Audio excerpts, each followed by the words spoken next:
Eddard Stark had thought there would be a cleaner sort of fear. He had imagined the end as one imagines most things that have not yet happened, with shape, with reason, with a kind of stern order. The headsman's sword was a certainty, and certainty was meant to be simple. But the world refused to be simple even now. The noise of the crowd surged and fell like a tide, and his breath came and went as if it belonged to someone else. The stone beneath his knees was cold enough to bite through cloth. The iron around his wrists rasped whenever he moved, and each small scrape sounded too loud, as if the gods themselves were listening for it. He kept his gaze on the white marble steps because looking up meant looking at faces he had once understood. Joffrey Baratheon sat above him as a boy sits above a broken toy, delighted and restless in equal measure. Beside the boy, Cersei Lannister held herself like a blade kept in a jeweled sheath, still, beautiful, and meant for cutting. Sansa stood on the dais as well, small and pale, hands clasped so tightly Ned thought her fingers must ache. Her eyes were fixed on him with a hunger that was half hope and half terror. The words he had spoken, the lies he had swallowed, still lay like grit on his tongue. He had confessed to treason to keep his daughter alive, and in doing so he had smeared his own name. He had believed he could bear that shame. He had believed shame was lighter than a child's corpse. A gust of wind swept through the square and tugged at cloaks and hair and banners. The great crystal crowns of the septons glittered. Incense curled and broke apart. Ned smelled sweat and perfume, and the sharp tang of fear from 1,000 bodies pressed too close together. Somewhere in the crowd a woman sobbed. Somewhere else a man laughed as if at a mummer's show. He heard his own name. Stark, traitor, hand, wolf, tossed between mouths like bones to dogs. On the steps behind him the headsman waited, silent, sword upright like a sermon. Ned did not turn. He would not give the boy the pleasure of seeing him flinch. Joffrey rose. The boy's voice carried surprisingly well, thin and bright as a new coin. "My mother bids me be merciful," he announced, as if mercy were a garment he might put on for the day and shrug off when it bored him. The crowd quieted, not out of respect but out of appetite. "My betrothed," he added, and glanced toward Sansa with something that might have been a smirk, "and my lords of the council." Cersei's eyes did not move. She looked as if she were carved of green marble, and behind that stillness Ned sensed impatience, calculation, a hand tightening around the throat of the realm. Joffrey lifted one pale hand. "Eddard Stark," he said, savoring the name. "You have confessed to conspiring against your king. You have admitted your crimes before the eyes of gods and men. Some would have you die for it." A murmur rippled through the crowd, half disappointment, half excitement. Ned stomach tea. Geightened, he felt absurdly the urge to laugh. Of course the boy would toy with it. "But I," Joffrey went on, his voice swelling, "am not some petty lordling. I am the king." He let the words hang there as if he expected them to bow. "And I will show the realm that I am just." Ned did not raise his head. He listened as if to wind. Justice, in the boy's mouth, meant whatever suited him. Ned waited for the sword. "Eddard Stark shall be spared," Joffrey declared. For a heartbeat the square forgot how to breathe. Sansa made a sound that was not quite a sob and not quite a prayer. The septons shifted, startled. Even the headsman's stance wavered, the sword dipping a fraction as if its weight had suddenly changed. Then the noise came back, wilder than before. Some cheered, as if they had been gifted a feast. Some roared in anger, hungry for blood they had been promised. Gold cloaks tightened their line, spear points flashing. Ned felt the world tilt, as if the ground itself questioned what it had heard. He forced himself to look up. Joffrey stared down at him with eyes like dull ice. "You will take the black," the boy said, almost spitting the words. "You will go to the wall where men are meant to die forgotten. You will spend the rest of your days guarding the realm you tried to betray." Cersei's mouth softened by the smallest degree. Approval, then, or relief. She wanted him gone, alive enough to serve as a lesson, dead enough in all ways that mattered. Ned's relief arrived late. and when it came it did not feel like relief. It felt like a blade set aside only to be used later. He thought of the wall, of cold and stone and duty without glory. He thought of Jon. He thought of the long road north and the wars already blooming behind him like rot in wheat. He thought of Arya. His eyes swept the crowd, desperate despite himself. 1,000 faces turned up toward the dais, mouths open, eyes bright. In the crush he saw a filthy boy with dark hair and fierce eyes, wedged between taller bodies, staring as if she meant to burn the world down. For a heartbeat he knew her. The boy's face twisted, rage, grief, something wild and terrible. Then a shoulder bumped her, and she vanished as if swallowed. Ned's heart lurched. Arya, alive, here. The gold cloaks seized him before he could search further. Rough hands hauled him to his feet. His knees protested. His bruises sang. The chain between his wrists clinked, a little bell of humiliation. Joffrey sat again, satisfied, already bored. The crowd surged and shouted. Sansa's eyes pleaded from above. Shining with tears she refused to shed. Ned held her gaze for as long as he could, trying to pour into it everything he could not say. Live. Endure. Remember who you are. Do not let them make you into something small. Then the gold cloaks dragged him away, down the steps, into the shadow beneath the September where the air smelled of damp stone and old smoke. The roar of the crowd followed him like a BEA. Somewhere far behind, a woman screamed his name like a curse, and somewhere closer, he heard a man's rough laugh and the scrape of a black cloak moving through the press. Yoren, he thought dimly. The Night's Watch, so it begins. The black cells had always been meant for men who believed themselves too important to rot in darkness. Ned had once walked these corridors as the king's hand, torchlight gleaming on damp stone, and thought the place foul enough for any criminal. Now he sat on a pallet of straw that stank of old piss and mold, his back against the wall, his wrists raw where the iron had rubbed them. The air was thick and close. Water dripped somewhere in the dark with patient insistence, like a maester counting out the seconds of a life. His thoughts would not settle. They darted like trapped birds. Sansa's face, Arya's fierce eyes, Robb's boyish grin now hardened into a king's mask, Catelyn's steady hands. The word mercy had been spoken in the square, and yet mercy had not visited him. He was still caged. He was still in the lion's den. The sword had been delayed, not dismissed. He heard footsteps before he saw the light. A lantern bobbed toward him, the flame shielded against drafts that did not exist.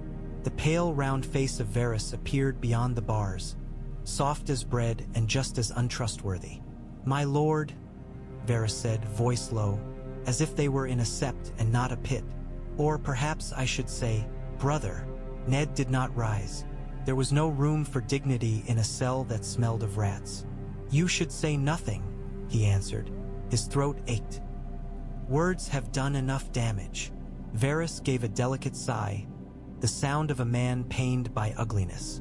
"Indeed, yet sometimes words are the only tools we possess. The sword is so permanent." Ned stared at him through the bars. "You were there." "I am always there," Varys said mildly, "where the realm gathers to watch itself bleed." "You knew."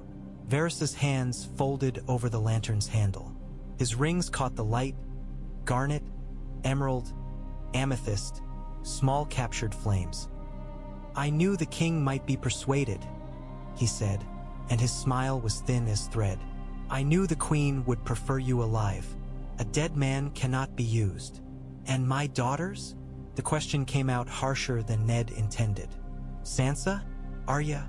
Varys's gaze slid away for a heartbeat, and in that moment Ned saw the truth. Varys did not know. Varys knew much, but not everything. That ignorance chilled Ned more than any certainty could have. "Sansa remains under the Queen's protection," Varys said carefully. "Her situation is precarious, but for the moment she is valuable." "Arya," he paused. "Arya is not in the Red Keep." Ned's hands clenched. The chain between his wrists rasped. He tasted iron, blood, or memory. "Where is she?" "If I knew, my lord, I would tell you." Varys leaned closer, and the lantern light painted his face in gold and shadow. "And if you know, you must not. Not here. Not now." Ned's mind flashed to the filthy boy in the crowd. The eyes that had been his daughter's eyes. Alive, here, then gone. Arya had always been good at vanishing.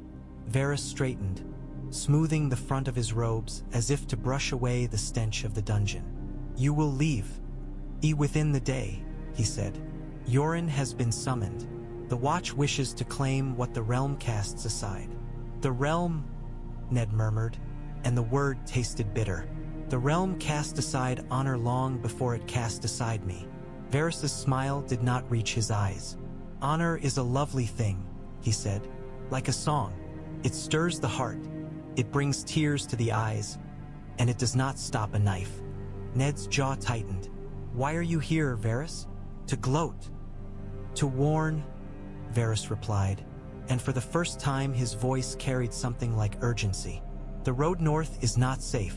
There are men in the Queen's service who think your continued breathing is inconvenient.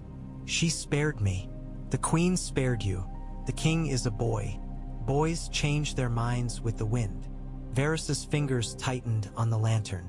"And there are others who would gladly earn the favor of lions by bringing them the wolf's head." Ned's gaze held steady. "And you? Would you earn favor?" Varys chuckled softly. "Favor is a coin that spends quickly. I prefer investments." He tilted his head, studying Ned as if he were a puzzle missing a piece. "The wall may prove important in the days to come." "The wall has always been important," Ned said. "It keeps the wildlings out." Varys's eyes gleamed. "Yes," he said, and there was a faint emphasis on the word, as if it contained more than Ned had said. "The wildlings." Ned felt the hairs on his arms rise, though the cell was not cold. "Speak plainly." Varys hesitated, then leaned in again, lowering his voice to a whisper that made the flame seem too loud. "There are rumors," he murmured, "strange ones, carried by sailors and merchants with more wine than sense. A red star blazing in the sky, dead men walking in the far north. And in the east." He paused, and when he spoke again, the words sounded like a confession. "Dragons." Ned stared at him. "Dragons are dead." "So they were," Varys said. "And so was your honor until a boy king decided otherwise. The world is changing, my lord. Things that were certain are less so." Before Ned could answer, another set of footsteps echoed down the corridor. Slower, heavier, accompanied by the soft rustle of fine cloth. Varys's posture changed at once, his face smoothing into something harmless. Cersei Lannister appeared in the torchlight, flanked by Ser Meryn Trant in his white cloak. Her gown was dark green, embroidered with gold lions that seemed to prowl when she moved. Her hair shone like spun sunlight even in this miserable place. She looked at Ned the way one looks at a stain on a sleeve. "Leave us," she told Varys without glancing at him. Varys bowed, all humility. "As you command, your grace." He moved away, lantern light retreating until only the torches remained, and the corridor seemed to grow colder for his absence. Cersei stepped close to the bars. Her eyes were bright and hard. "You should thank me," she said. Ned's laughter came out as a dry cough. "For sparing my life?" "For airing your daughters," Cersei corrected, and her smile was sharp. "Do not pretend you do not understand the exchange. You have given the realm what it needed, a traitor's confession. In return, you live. Your precious Sansa lives." Her gaze narrowed. "And your son will learn his place." "My son will learn what you have done," Ned said. "That is not the same thing." Cersei's fingers curled around the iron bars. "Your son is at war," she said, as if stating the weather. "He has raised banners against his king. He has marched into my father's lands. I could crush him if I wished." "You will try," Ned said, and though his voice was low, it held the weight of the north. "And you will find wolves do not die easily." Cersei's expression flickered. Anger, amusement, something like respect strangled quickly. "Your pride," she said softly. Is what brought you here. You could have bent. You could have lived comfortably as a man of sense would. Instead, you chose righteousness. She spat the word like sour milk. You chose to shame me before the court. Ich chose truth. Cersei's eyes glittered. Truth, she repeated. Then she leaned closer, her breath warm against the cold iron. There is only power. Learn that at the wall, Lord Stark. Or die learning it. She turned to go, then paused. When you write to your son, she said over her shoulder, tell him to lay down his sword. Tell him to bend the knee, and I will let him keep his head. Refuse, and you will watch your house fall from afar. Ned's hands tightened until his wrists burned. If Robb is wise, he said, he will not bargain with lions. Cersei's laugh was quiet, almost intimate. Then you will have plenty of time to regret your wisdom, she said, and swept away, her green skirts whispering against the stones. When she was gone, the corridor fell silent but for the drip of water and the faint skitter of rats. Ned closed his eyes and saw the wall rising white and merciless against a gray sky. Dragons, Varys had said. He thought of the last dragon skulls in the throne room. Dead things, their empty sockets staring down as if accusing the living of forgetting. He thought of stories told by old men by the fire, of wings that blotted out the sun and flame that melted stone. He thought of the world's old terrors returning, one by one, as if the gods were waking from a long sleep. He could not afford to believe in dragons, and yet he could not afford anymore to disbelieve too easily. They sent him out of the city as they would send out refuse, early, before the day's bustle could make it messy, before anyone with sense of spectacle might decide the crowd wanted a different ending after all. Dawn hung pale over King's Landing, the sky the color of old bone. The streets below the Red Keep were wet with last night's mist, and the mud clung to boots in greedy handfuls. Ned sat in the back of a wooden cart among sacks of grain and bundles of rough-spun cloaks. His wrists still chained, though the irons were looser now. A black cloak had been thrown over his shoulders, smelling of smoke and old sweat, but it did not make him a brother yet. It made him a man being delivered. Yoren walked at the head of the little column, hood up, his gait unhurried as if he had all the time in the world. He carried himself like a man who had slept beneath too many bad roofs to care about the opinions of kings. His face was weathered and blunt, his eyes sharp. Every so often he turned his head to spit, and each time the spittle struck the ground with the certainty of judgment. Behind him trailed a ragged flock of recruits. Pickpockets, poachers, boys too foolish to run, men too hungry to refuse the bowl of brown. Their voices rose and fell in muttered complaint. Some stared at Ned with open curiosity, as if expecting a lord to have a different shape. Others avoided his gaze, sensing trouble like dogs sense thunder. Gendry walked beside the cart, shoulders square, a young man made of muscle and stubbornness, his hands still marked by soot despite the days he had been away from the forge. He did not look at Ned often, but when he did, there was something guarded there, a suspicion he did not name. A hammer's handle protruded from his belt as if the weight of it steadied him. A smaller boy, Hot Pie, Yoren had called him, carried a sack that smelled faintly of bread. His cheeks were round, his eyes wary. He stared at the city as they left it, as if afraid it might reach out and drag him back. They passed through the mud gate, the river air damp and sharp. Gold cloaks watched from the gatehouse with hands on spears, their eyes following the cart. Ned felt their gaze like stones thrown at his back. A few small folk had gathered even this early, women with baskets, men with carts, ragged children who should have been sleeping. Some stared with hatred, some with hunger for gossip. One old man spat as Ned passed. "Traitor," the old man hissed. Ned did not answer. He had been called worse by better men. The city fell behind them with surprising speed. The Red Keep's towers shrank into the gray distance. The smell of salt and sewage thinned, replaced by wet earth and the sharp green scent of fields. The road north stretched ahead, rutted and muddy, flanked by hedgerows. Birds called from branches bare with winter's approach. It was not yet cold enough for snow, but the wind carried a bite that promised it soon. Yoren fell into step beside the cart after a time, his hood shadowing his face. "You're quiet," he said, voice rough as gravel. "Most highborn cocks don't shut up when they're in chains. They crow about what they were, what they'll be again." "I am what I am," Ned said. Yoren snorted. And now you're one of mine." He spat into the road. "Don't mean you're safe, mind. Plenty of folk would like to see you dead. Plenty more would like the coin they'd get for bringing you back." "Back?" Ned asked. Yoren's eyes slid toward the south, toward the city. "Kings change their minds," he said. "Queens too. Better we get some miles between you and them before anyone remembers they wanted your head." Ned watched the road roll beneath the cart's wheels. Each turn of the wheel carried him farther from Sansa, farther from whatever chance he had of finding Arya. His chest felt tight with it, a pressure that did not ease when he tried to breathe. "What of my daughters?" he asked.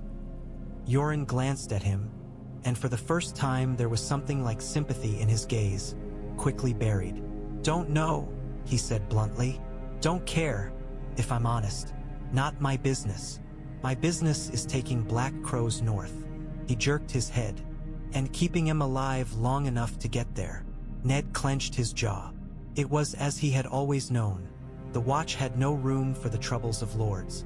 The wall did not bend for grief. As the sun climbed, the road filled with more travelers. Farmers bringing produce south, men with pack horses, a few armored riders with cloaks drawn up. War had a smell, Ned realized, even before it arrived. A sourness in the air, a tension in the faces of strangers. People spoke in low voices as they passed, glancing at the black cloaks with suspicion. Sometimes their eyes lingered on Ned's face, recognition flickering. A woman with a baby on her hip stared at him as they crossed a small bridge. "Is that him?" she whispered to the man beside her. The man spat into the river. "That's Lord Stark," he said, loud enough for Ned to hear. "The one tried to kill the king." Ned looked away. The water below was brown and swift, carrying leaves and bits of refuse toward the sea. He wondered how many lies it could hold before it ran foul. By midday they rested in a grove. The recruits sprawled in the grass like dropped sacks. Yoren sent 2 men to fetch water. Hot Pie offered a hard heel of bread to Gendry, who accepted without thanks. Ned sat with his back to a tree, the chain between his wrists looped around a branch as if he were an animal tethered. He watched the men and boys around him, thieves and bastards and fools, and felt, unexpectedly, the faintest stirring of responsibility. They would die at the wall if someone did not teach them. The Watch would take what was given and spend it quickly. Gendry sat nearby, whittling at a stick with a knife. After a while he spoke without looking up. "They say you were the hand," he said. "I was," Ned replied. Gendry's knife scraped wood. "They say you confessed." "I did. And you're still alive," Gendry said, and there was a hard note in his voice, as if life itself were an accusation. "Must be nice being a lord." Ned studied the young man. Beneath the soot and stubbornness there was something familiar, an echo of another face, another voice. Robert, that broadness of shoulder, that set of jaw. Ned's stomach tightened. "Being a lord," Ned said slowly, "is not a shield against fear." Gendry's gaze lifted at last, sharp and skeptical. "A lord fears losing his castle," he said. "A man like me fears starving. And both fears can kill," Ned said. Gendry's mouth twisted as if he might argue, but he did not. He returned to his whittling, shoulders tense. Hot Pie wandered closer, chewing, listening with wide eyes as if the words might be food too. Ned watched the road north through the trees. He thought of the wall, of the vows he would soon take. He thought of dragons, absurd as the thought was, and of dead men walking. The world felt as if it were slipping on old ice, cracking in ways no one had expected. Yoren rose, stretching like a dog. "Up," he barked. "We've got miles to go. And if any of you piss yourselves before nightfall, I'll make you drink it." The recruits groaned and stumbled to their feet. Ned stood as well, the chain pulling at his wrists, the black cloak heavy on his shoulders. He looked once more toward the south, where King's Landing lay hidden beyond hills and distance. "Hold on," he whispered, though he did not know to whom he spoke. Then the cart jolted forward, and the road took him north.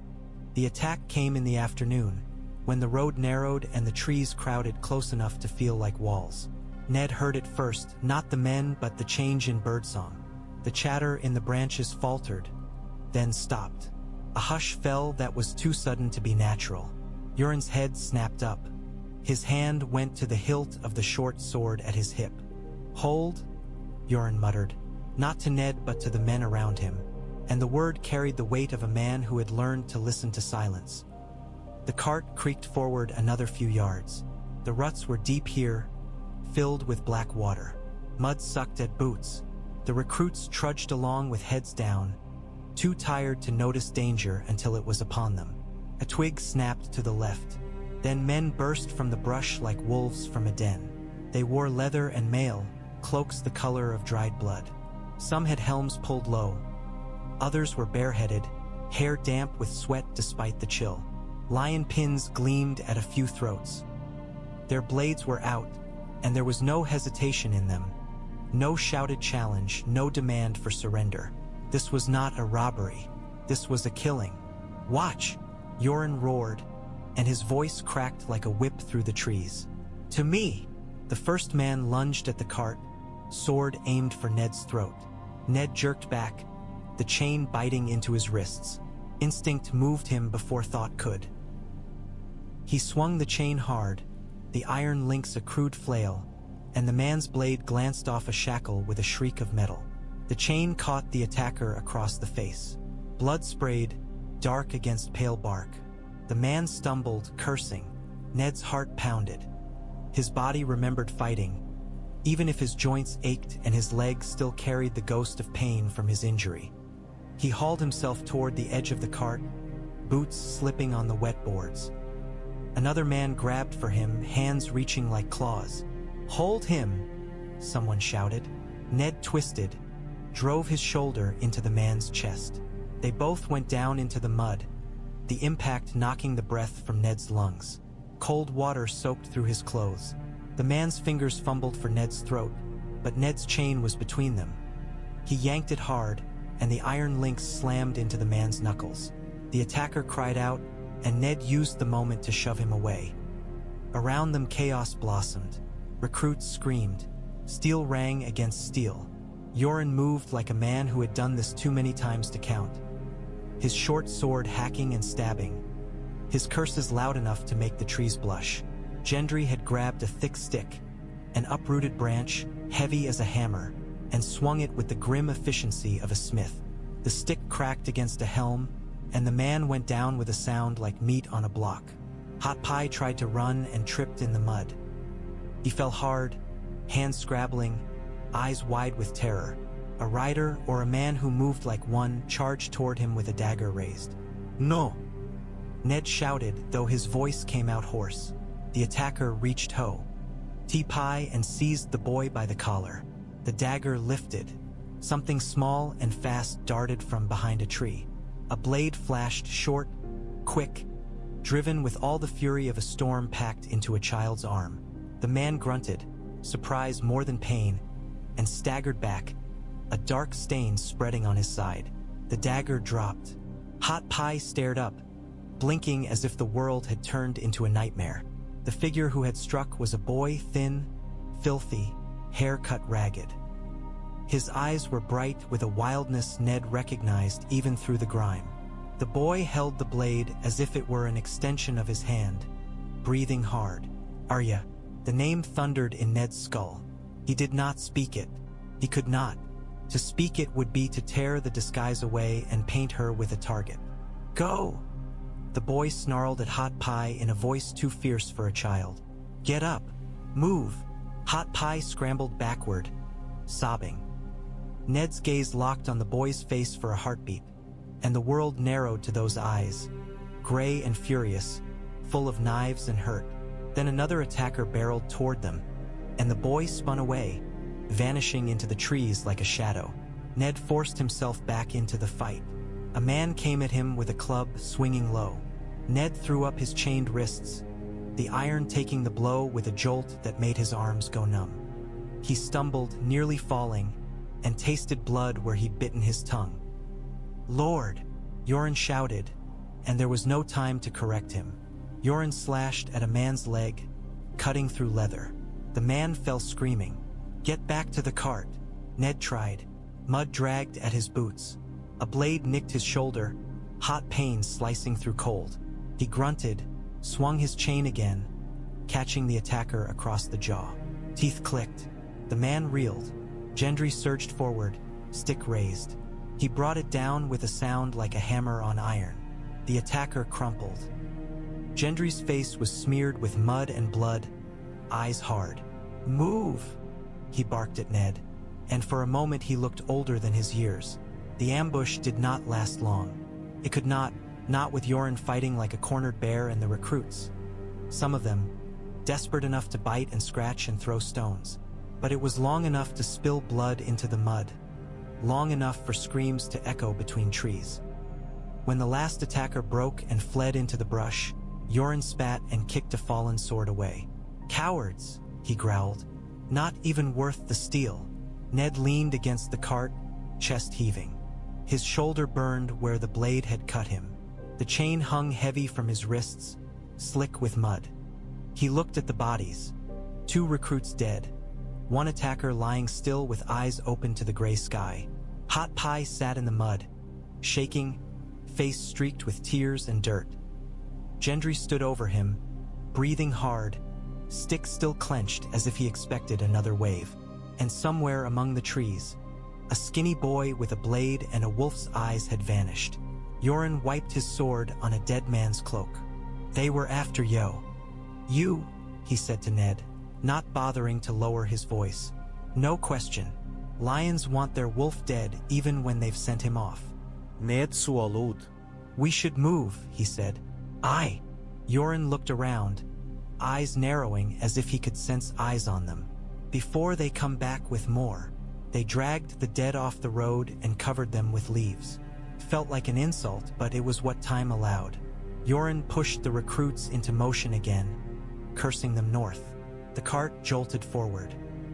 Ned sat back among the sacks, shoulder throbbing, and stared at the trees as they passed. He searched for a glimpse of Arya, of the boy she wore like armor. He saw nothing, but he felt, deep in his bones, that she was near, watching, waiting, surviving. The thought was both comfort and knife. They did not light a large fire that night. Yoren allowed only a small, mean flame, shielded by stones, its light barely enough to show faces. The recruits huddled close anyway, drawn to warmth like moths to a candle. The trees around them stood black and crowded, branches interlacing overhead. The road was a pale strip beyond the camp, empty and silent, as if it had forgotten what had happened there. Ned sat apart, his back against a trunk, the black cloak pulled tight. The cut on his shoulder had bled through cloth. He had torn a strip from an old shirt and pressed it hard until the bleeding slowed.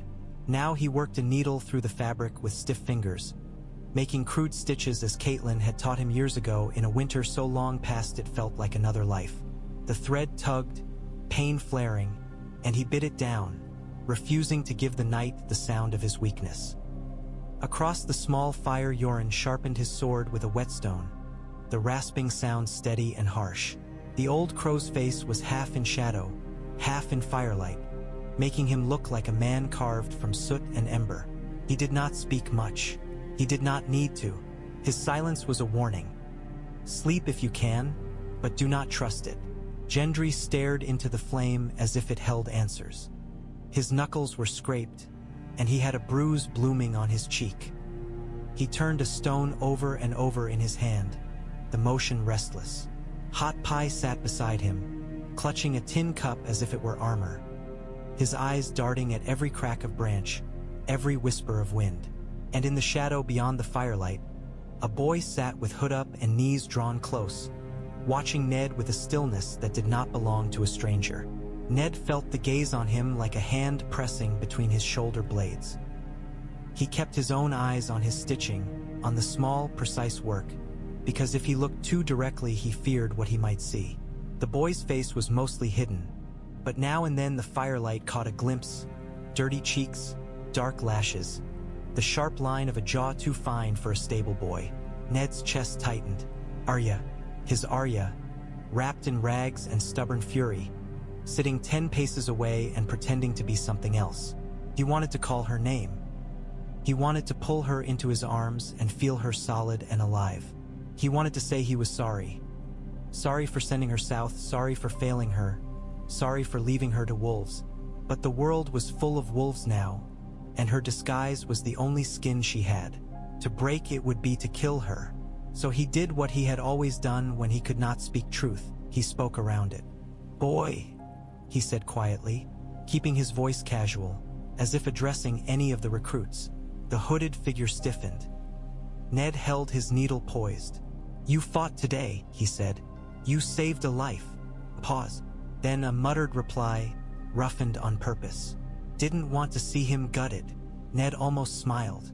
Arya's contempt for helplessness had always been fierce. "You were quick," he said. "Where did you learn to hold a blade?" The hood dipped, as if the boy were studying the ground. "From watching," came the answer after a moment. "From men." Ned knew the lie and let it stand. He drew the thread through with a careful tug, wincing. "A blade is not a toy," he said. "It does not care who holds it. It will cut your hand as easily as another man's throat." The boy's eyes flashed in the firelight. "I know," he said. "Of course you do," Ned thought. "You have always known too much for your years." Yoren glanced up, mouth twisting. "Stark," he called softly, using the name as if it were a curse. "You giving lessons now? We're not at your bloody castle." Ned did not look away from the boy. "Some lessons keep men alive," he said. Yoren snorted. "I like not talking, like sleeping with one eye open." He went back to his sharpening. Ned finished the last stitch and tied off the thread. He tucked the needle away, then rubbed his palm against his trousers to clean off blood. He kept his movements slow, unthreatening. The hooded boy shifted, restless. "Why'd they want you dead?" the boy asked suddenly. The question came too sharp, too personal. Hot Pie looked up, startled, as if it were forbidden to ask such things. Gendry's gaze flicked to Ned, watchful.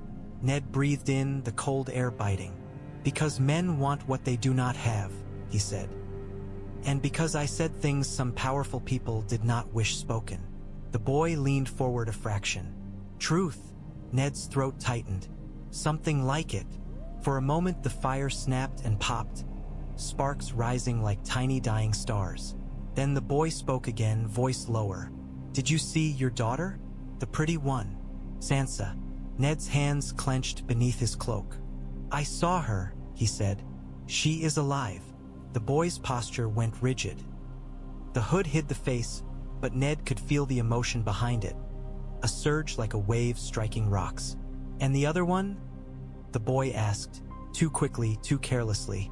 Ned's heart stumbled. He forced himself to keep his voice steady. "I did not," he said. Silence. The boy's hands tightened around knees. "She's probably dead," the boy muttered, and the words were meant to be hard, to hurt. "Girls die easy." Ned's vision blurred for a heartbeat. He understood the armor in the cruelty. Arya had always struck first to avoid being struck. "Not all girls," he said. "Some are harder to kill than men." The boy's head snapped up. In the firelight Ned saw the eyes clearly then. Gray, bright, furious, wet at the corners. Arya's eyes. Ned looked away before anyone else could notice. He swallowed the ache in his throat.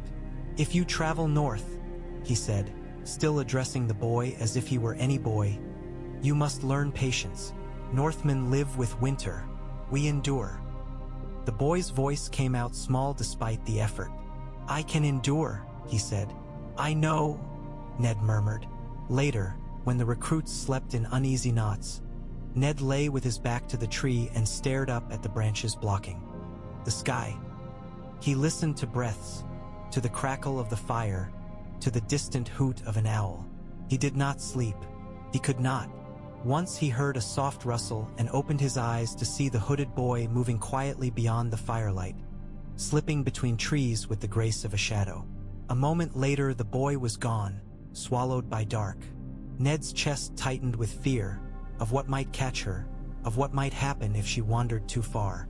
But he did not call out. He could not. He lay still, trusting her stubbornness, trusting her wolf blood, trusting that the gods, if they were listening at all, might still owe House Stark a debt. In the far distance, beyond the trees, a faint red smear glowed on the horizon where the moon should have been. Ned stared at it until his eyes ached, wondering if it was cloud, or fire, or something stranger. He remembered Varys's whisper, dragons, a foolish thought, and yet the night felt full of old things stirring. War announced itself in little ways at first. A cart overturned in a ditch, a field left unharvested, the sour look on a farmer's face when strangers came down the road. Then one day they rounded a bend and saw smoke. The village lay just off the kingsroad, a cluster of huts and a small sept, its walls blackened. The smell hit them before they reached it. Burned wood, wet ash, something foul beneath that made hot pie gag. Crows gathered on the remnants of a roof beam, their black shapes motionless against the gray sky. They watched the column approach with bright, patient eyes. Yoren cursed softly. "Keep moving," he muttered, as if the village were a trap. But the road passed close enough that Ned could see faces moving among the ruins. Small folk picking through charred debris, their clothes streaked with soot, their eyes hollow. A woman stepped into the road, blocking the cart. Her hair was wild, her face smeared with ash. In her arms she held a blanket, folded tight as if something precious lay inside. "Please," she said, voice cracked. "Please, my lord." Yoren spat. "He ain't your lord," he snapped. "Move aside." The woman ignored him, eyes locked on Ned. She had recognized him, how Ned did not know. Perhaps his face had been on too many tongues. Perhaps grief made people see what they needed. "My lord," she whispered again. She thrust the folded blanket forward. "They burned us. They took the men. Her voice broke. "We have nothing. Help us, please." Ned's throat tightened. He looked at the blanket and understood, with a slow horror, what the woman was holding: nothing and everything. A dead child's warmth gone. A bundle of emptiness she could not drop. Ned began, and the word died. What could he offer? A chain? Promise? He forced himself to stand in the cart, the iron on his wrists clinking. "Who did this?" he asked. The woman's eyes filled with tears that cut clean lines through ash. "Men with lions," she said. "Men with swords. They said it was for the king." Ned felt a cold fury settle behind his ribs. Lions, then. Lannister men, loose in the riverlands, burning villages because they could. Yoren grabbed Ned's cloak, yanking him down. "Don't," he hissed. "You start talking like a lord and they'll remember you're worth coin. We're not stopping." Ned shoved Yoren's hand away, gently but firmly. "These are the king's people," he said. "They suffer because of the game your queens and lords play." Yoren's mouth twisted. He said, "and they'll suffer more if we all die here." He glanced toward the village, eyes narrowing. This is how ambushes start. Small folk crying on the road, and blades in the brush. Ned looked at the woman again. Her hands trembled around the blanket. Behind her, a boy no older than Bran limped through ashes, carrying a pot. An old man knelt by a charred doorframe, fingers tracing the outline of a 7-pointed star burned into the wood. Ned's hands clenched. "We cannot leave them," he said. "We can," Yoren replied flatly. "And we will." The woman's face twisted with anger, sudden and fierce. "You're him," she spat. "You're the wolf. They said you were dead." Ned's stomach tightened. "I am alive," he said, and the words felt like a crime. "Alive," the woman echoed, bitter. "Alive while we bury ours." She shoved the blanket against the cart's side, as if forcing the weight of her grief onto him. "Take it," she snarled. "Take it north with you. Tell your wall we died for kings." Hot Pie made a small sound, half sob, half gag. Gendry's jaw clenched, eyes dark. The hooded boy in the shadows, Arya, stood rigid behind a broken fence, hands curled into fists. Ned saw her eyes shining, saw the fury she swallowed, the helplessness that made her dangerous. Ned's hands moved before he could think. He reached into the sack beside him and pulled out a small pouch of coins Yoren had given him for travel. Copper and a few silvers, not much. He tossed it to the woman. She caught it clumsily, staring as if she did not understand. "It is not enough," Ned said. His voice shook. "But it is what I have." The woman looked at the pouch, then back at Ned. Something in her expression softened, just a fraction. Not forgiveness, but recognition of shared failure. "Not enough," she whispered again, and her shoulders sagged. She stepped aside slowly, as if moving through deep water.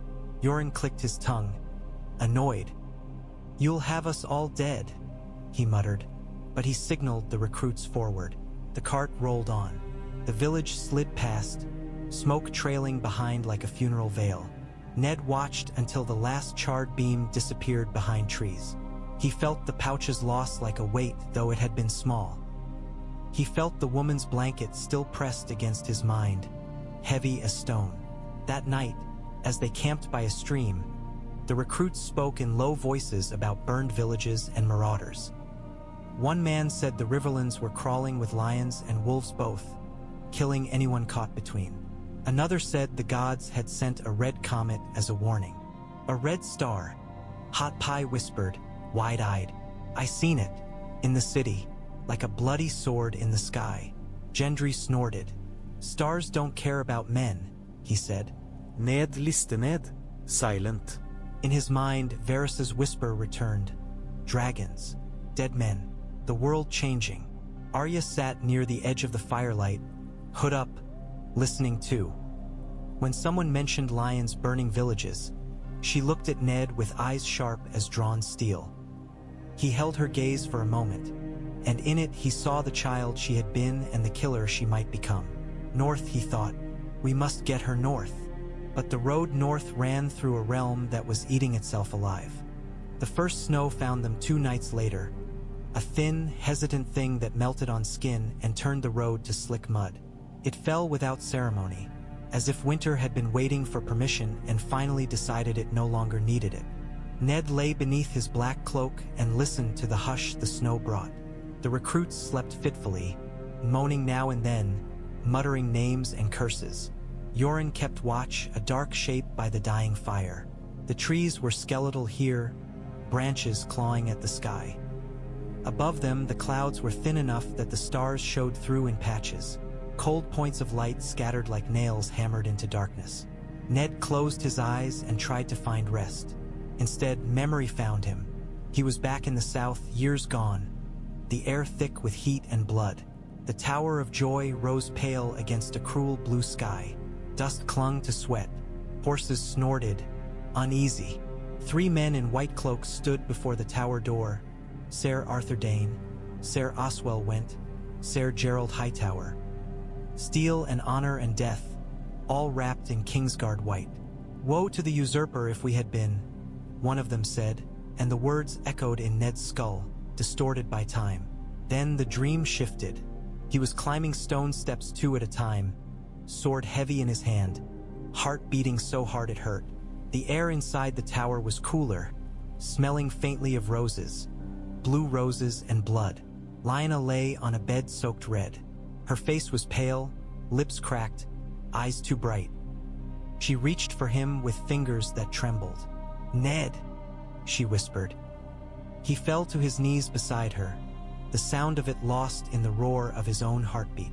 "Lyanna," he breathed. "I'm here." Her hand clutched his sleeve with surprising strength. "Promise me," she said, and there were tears in her eyes. "Promise me, Ned." He tried to speak, but his throat was full of ash. He wanted to tell her he would do anything. He wanted to tell her he could fix this, as if vows could stitch flesh. "I promise," he said, though he did not yet know the shape of the promise. He only knew its weight. A cry rose, thin, newborn, desperate. Lyanna's fingers tightened. "Don't let them find him," she whispered. Don't.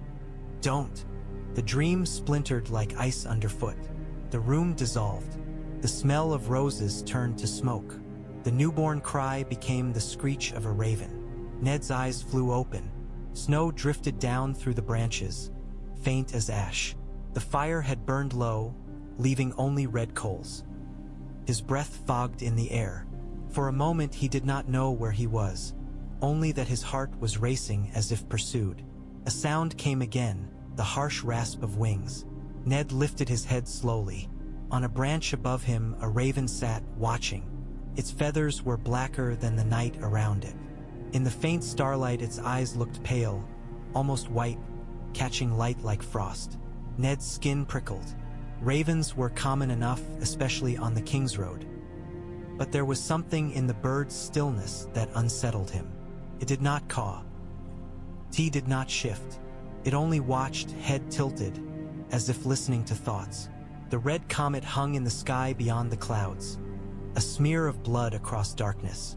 Ned stared at it, feeling suddenly as if he were staring at an omen meant for him alone. Yoren noticed the raven too. "Bloody bird," he muttered, tossing a pebble. The pebble struck the branch. The raven did not move. It only blinked, slow and deliberate.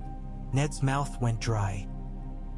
He thought of the wall, of Maester's ravens carrying messages, of old tales whispered in Winterfell's library about greenseers and eyes that watched through beasts. He thought of Bran, far away, broken, dreaming strange dreams. He thought of Catelyn's last look when he left Winterfell, fear she had tried to hide behind duty. The raven turned its head, looking directly at Ned. For a heartbeat, Ned could not breathe. Then the bird opened its beak and gave a single harsh caw that cut through the quiet like a knife. Ned sat up, cloak slipping from his shoulders. His shoulder wound pulled, pain sharp. He pressed his chained hands against his chest, as if he could hold his heart in place. "What is it?" Gendry muttered nearby, half awake. "Nothing," Ned said, though he did not believe it. His voice sounded strange, roughened by dream and fear. "Go back to sleep." Gendry grunted and rolled over. Hot pie whined softly and burrowed deeper into his cloak. Yoren remained by the coals, sword across his knees, gaze scanning the dark. The raven stayed, watching, until the sky lightened with the faintest hint of dawn. Then it spread its wings and flew off, disappearing into the gray. Ned lay back down, but sleep did not come. In his mind, Lyanna's voice echoed, "Promise me," over and over, like the drip of water in the black cells. Dragons, Varys had said, the world changing, old powers waking. If dragons were truly alive again, then the promise Ned had carried for so long had grown heavier still. The secret he had kept at the cost of his honor, his peace, his life in the south, could become a flame in dry grass. He pictured Jon's face, solemn and earnest, and felt a fierce ache. Jon at the wall now, thinking his father dead. Jon with the Stark look and the bastard's name, carrying a burden he did not know. Ned stared into the dark and understood with sudden clarity that his life had been spared not by mercy, but by the gods or whatever cruel forces moved the realm, because there was still work for him to do, whether he wanted it or not. The land changed as they neared the neck. The hills flattened. The air grew wet and heavy, smelling of moss and rot. Fog clung to the road in thick sheets, swallowing sound and turning the world into a narrow strip of mud bordered by gray nothing. The trees here were gnarled and stunted, their trunks twisted as if they had grown in pain. Water pooled everywhere, dark, still, reflecting the pale sky like tarnished glass. Moat Cailin rose out of the fog like a half-remembered nightmare, its ruined towers jagged against the gray. Even broken, it held power. Ned had ridden through these stones as a young man, feeling the relief of the North's threshold, the sense of coming home.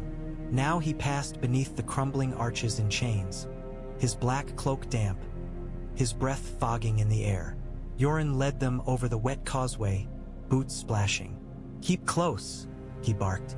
"Don't wander. Swamps'll swallow you whole if you're stupid." The recruits muttered and stumbled. Hot Pie clung near Gendry, eyes wide, staring at the dark water as if expecting hands to reach up. Gendry's boots sank deep with each step, mud sucking greedily. He cursed under his breath. Ned watched the reeds and shadows beyond the road. He knew the Crannogmen were there. Howland Reed's people lived in these swamps, unseen and watchful, moving on secret paths. Ned could not see them, but he felt eyes on him. Quiet, measuring. It was not an unfriendly watching. It was the watching of the North, wary of what the South had sent back.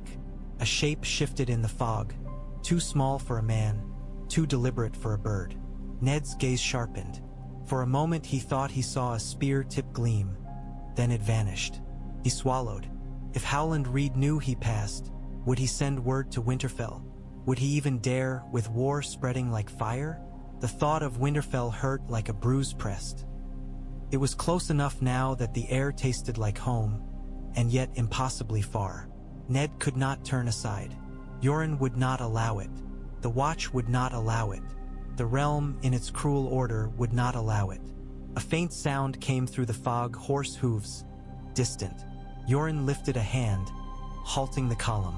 The recruits froze, fear sudden and sharp. In the gray ahead, riders emerged. 3 men on lean horses, cloaks dark with wet. Their spears were upright. Their faces were hidden by hoods. Ned's heart leaped, absurd hope flaring. Northmen? The riders slowed as they drew near. One lifted his hood enough to show a face thin and weathered, eyes sharp as a hawk's. Not a Reed, Ned realized. Courier, perhaps. A man who had ridden hard. "Night's watch," the rider called, voice cautious. "What business on the King's Road?"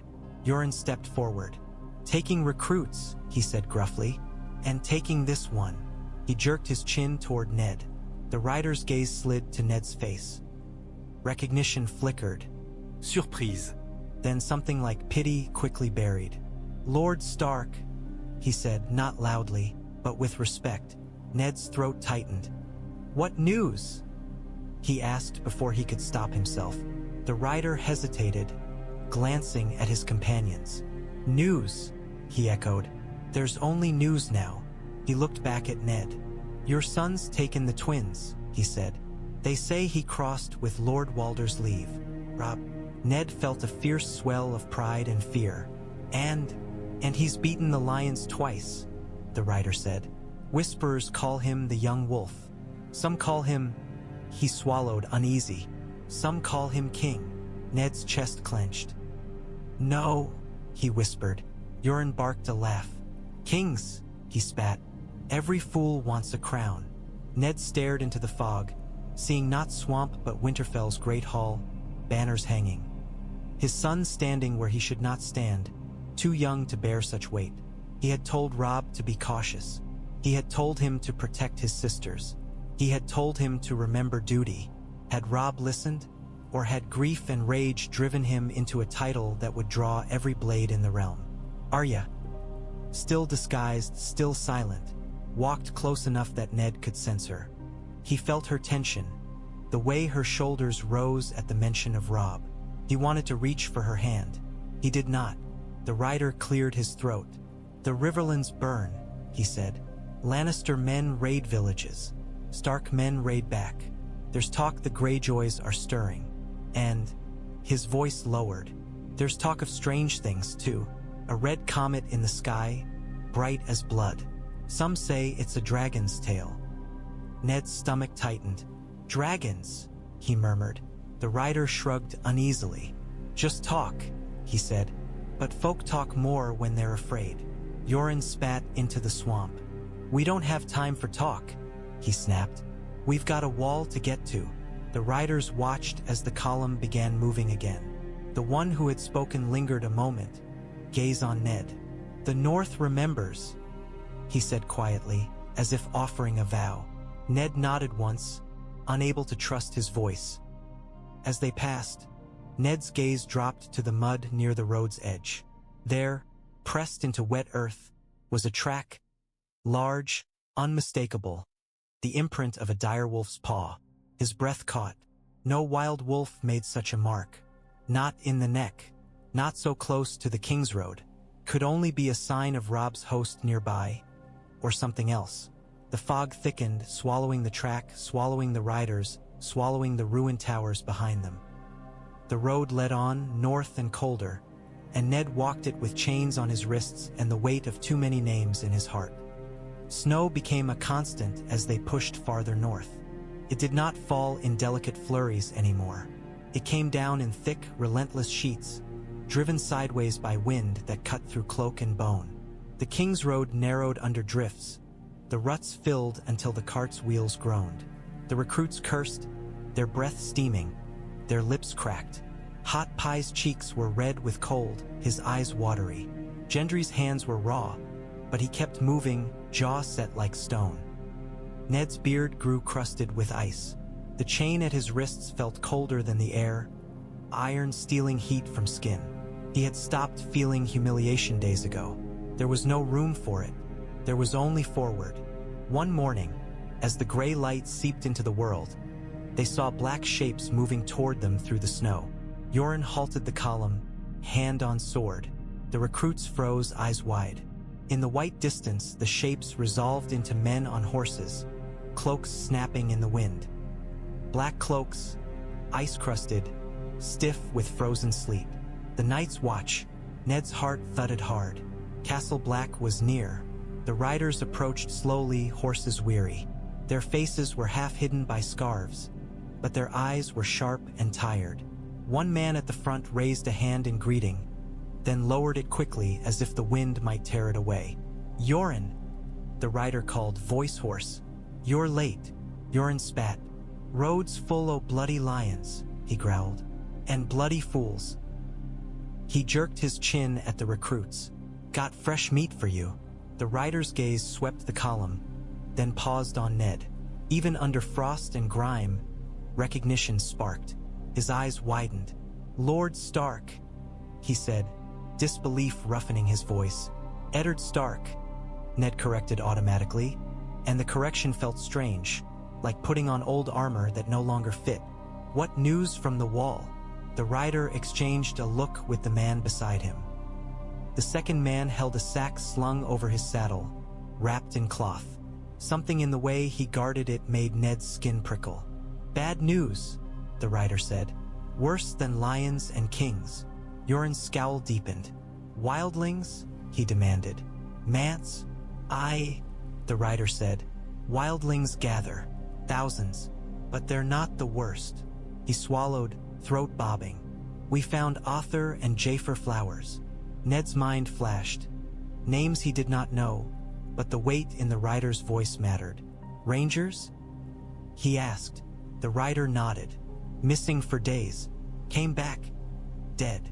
His eyes flicked toward the sack. And then they didn't stay dead. The wind howled, tugging at cloaks. Snow stung Ned's face. For a moment he thought he'd misheard. "Didn't stay dead?" Yoren repeated slower, as if tasting the words and finding them rotten. "Meaning what?" The second man shifted, hand tightening on the sack strap. He spoke then, voice rough and frightened. "Meaning they got up," he said. "Meaning they tried to kill us. As like frozen milk. Strong as bulls. Didn't feel steel." Hot Pie made a small choking sound. Gendry's face tightened. The hooded boy, Arya, stared at the sack with a kind of hungry horror. Ned's mouth went dry. He remembered the raven's pale eyes. He remembered Varys's whisper. Dead men walking. He had dismissed it as rumor, as sailors' tales. "What's in the sack?" he asked, though he already knew. The second man hesitated, then tugged the cloth back just enough to show what lay beneath. A hand. It was severed at the wrist, the flesh blackened with frostbite, fingers curled as if grasping for something. The nails were dark. The skin looked wrong. Too pale, too stiff, as if the cold had claimed it completely. Yet there was something else, something that made Ned's stomach turn. The hand did not look like it belonged to a body that had died from cold alone. It looked preserved, waiting. "We cut it off," the man said. It kept trying to crawl. Hot pie retched into the snow. Gendry swore softly, the word lost in the wind. Arya's eyes were wide, fixed on the hand as if she were staring at a monster out of a story. Ned felt a slow, deep chill settle in his bones, colder than the winter air. If dead men walked, then the wall was not simply a punishment. It was a front line. Maester Aemon sent us south, the rider said, pulling the cloth back over the hand quickly. To warn any brothers we found, to hurry recruits, to tell the realm if the realm still listens. His eyes flicked to Ned again, and there was something pleading there. We need men. We need swords. I don't know what we need. Ned stared north, where the faint dark line of the wall showed through snow like a shadow at the edge of the world. He thought of kings squabbling over chairs of melted swords while this horror crept closer with patient certainty. We need the truth, he said quietly. Yoren's gaze snapped to him, surprised. Perhaps he expected a lord to speak of armies and banners. But Ned's voice held a steadiness that came not from pride but from fear tempered into purpose. We need the realm to remember what the wall is for, Ned went on. Not to hide unwanted men, not to exile thieves and bastards, to stand between the living and what waits beyond. The rider's eyes held his for a moment, and something like hope flickered there, quickly smothered by exhaustion. He said, if the living remember. Yoren spat into the snow. Enough talk, he growled, but his face was paler beneath the frost. We move. Now. They moved. The riders turned their horses south, still carrying their sack and their warning. Yoren drove the recruits harder than ever, cursing them up the road. The wind screamed. Snow swirled. The wall grew larger with each mile, a dark promise rising out of white. Ned walked with chains on his wrists and the weight of the world shifting under his feet. He did not know what waited at Castle Black, but he knew with a grim certainty that the mercy that had spared him in King's Landing had delivered him not to safety, but to the place where the realm's true war would be fought. The wall did not appear so much as it asserted itself. One moment the world was snow and wind and gray sky. The next, a white cliff rose ahead, filling the horizon, so vast it made the men around Ned fall silent. Even Yoren, who had no patience for awe, stared up for a heartbeat before spitting and marching on as if stubbornness could shrink it. Castle Black crouched at the base of the wall like a barn built beneath a mountain. Smoke rose from its chimneys in thin, stubborn lines. Men moved in the yard, black specks against white. Horns sounded low, mournful notes that seemed to vibrate through bone. As they approached the gate, Ned's chest tightened. He had imagined this place many times over the years. He had spoken of it to Jon with stern distance, as if it were merely duty. He had never imagined walking beneath the wall in chains, his name dragged through mud, his life in tatters. Yoren shouted greetings to the guards. The gate creaked open, iron and wood groaning. Warm air, carrying the smell of smoke and stew and horse, spilled out. The recruits stumbled through like men entering another world. Ned stepped into the yard and felt the wall's presence like a physical weight, its cold pressing down. Snow dusted the ground, trampled into gray slush. Torches flared in the wind, their flames bending sideways as if trying to flee. Men in black moved with purpose, hauling barrels, tending horses, sparring with blunted swords. Their faces were red from cold, their eyes wary. Then he saw him. Jon Snow stood near the training yard, a sword in his hand, his black cloak snapping in the wind. He had grown leaner since Winterfell, the boyish softness burned away by hardship. His face was sharper, more adult, but when he turned and saw Ned, the years fell away in an instant, replaced by raw disbelief. Jon froze. For a heartbeat Ned could not move either. The world narrowed to his son's face. Shock widening gray eyes, mouth parting as if words had been stolen. Ned's throat constricted so hard it hurt. He had imagined Jon's grief at his death, and had dreaded it. He had not imagined this moment. Seeing Jon's pain turn, abruptly, into something like hope. "Father," Jon whispered, and the word was torn from him, too soft for the yard but loud enough in Ned's heart to drown the wind. Ned took a step forward, then another. The black cloak on his shoulders felt heavy, wrong, yet also inevitable. The chain on his wrists was gone now. Yoren had ordered it removed at the gate with a grunt about no need for iron once the walls got you. But Ned still felt its weight, phantom links around his bones. Jon moved too, almost stumbling, then stopped as if afraid the vision would vanish if he touched it. His face twisted, emotion fierce and uncontrolled. Ned wanted to reach for him, to pull him close, to tell him everything he had never said. Instead, he only stood, letting the cold air burn in his lungs. Yoren clapped a hand on Ned's shoulder. "Rough. Here's Yo. You are Bloody Wolf," he called. "Try not to let him bite anyone important." A harsh voice cut through the yard. "What is this?" Ser Alliser Thorne strode forward, face pinched with disdain, his black cloak immaculate despite the snow. His eyes flicked over Ned like a man inspecting spoiled meat. "Lord Stark," he said, and the title dripped with contempt. "I thought the capital had more sense." "It has less," Yoren said cheerfully. "They're sending us their best now." Alliser's lip curled. "We do not need southern politics here," he snapped. "We need men who can follow orders." Ned met his gaze. "Then you will have no trouble with me," he said. Alliser's eyes narrowed, as if he did not know whether to be insulted or pleased. Before he could answer, a soft voice spoke from near the maester's quarters. "Ned Stark." Maester Aemon stood there, wrapped in a hooded robe, his blind eyes turned toward Ned as if he could see him. A raven cage sat beside him, black birds shifting within.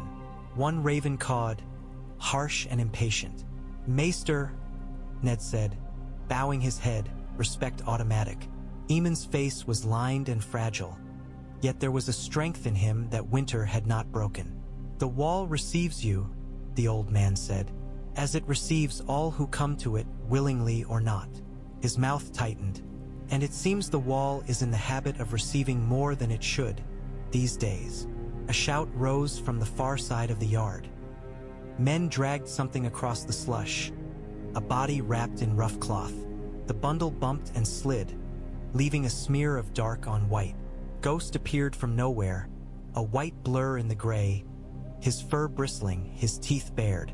He growled low, deep, a sound that made every hair on Ned's arms rise.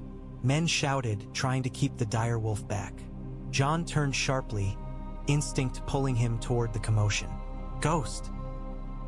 he called, and the direwolf's head snapped toward him, eyes red as coals in a pale face. The growl did not stop. "What is that?" Ned asked, though he knew the answer might be worse than he could bear. Samwell Tarly, round-faced, frightened, standing behind Jon like a shadow, swallowed hard. "They found him beyond the wall," Sam said, voice shaking. "One of the rangers." He froze. "We brought him back." His eyes darted to Ned. He shouldn't have moved. The covered body gave a sudden jerking twitch. Men cursed and stumbled back. The bundle shifted again, as if something inside were trying to push out. Ghost's growl turned into a snarl so savage it seemed to tear the air. Ned's heart slammed against his ribs. He felt the cold deepen, not outside but inside, sinking into marrow. Jon's face went pale. He looked at Ned as if seeking anchor, as if the world had become too strange to stand alone. Ned stepped forward, his own fear hardening into something else. Duty, grim and familiar. "Hold the doors," Ned said quietly, though no one had asked him. His voice carried, and men turned, startled by the authority in it. "Do not let it near the living." Alliser Thorne bristled, but even he hesitated, eyes fixed on the twitching bundle. Maester Aemon's blind face tilted upward, listening to the yard's sudden panic. "The dead do not rest," the old man murmured, "and the wall grows thin." Ned's gaze stayed on the writhing corpse, on Ghost's bared teeth, on Jon's tight, frightened mouth.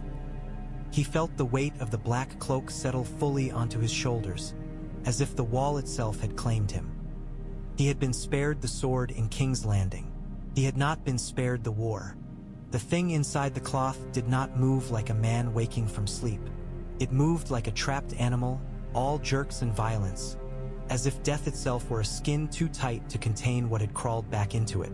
The bundle bucked against the hands that dragged it, and the brothers hauling it stumbled, cursing, boots slipping in gray slush. A dark smear streaked the snow behind it, too thick to be meltwater.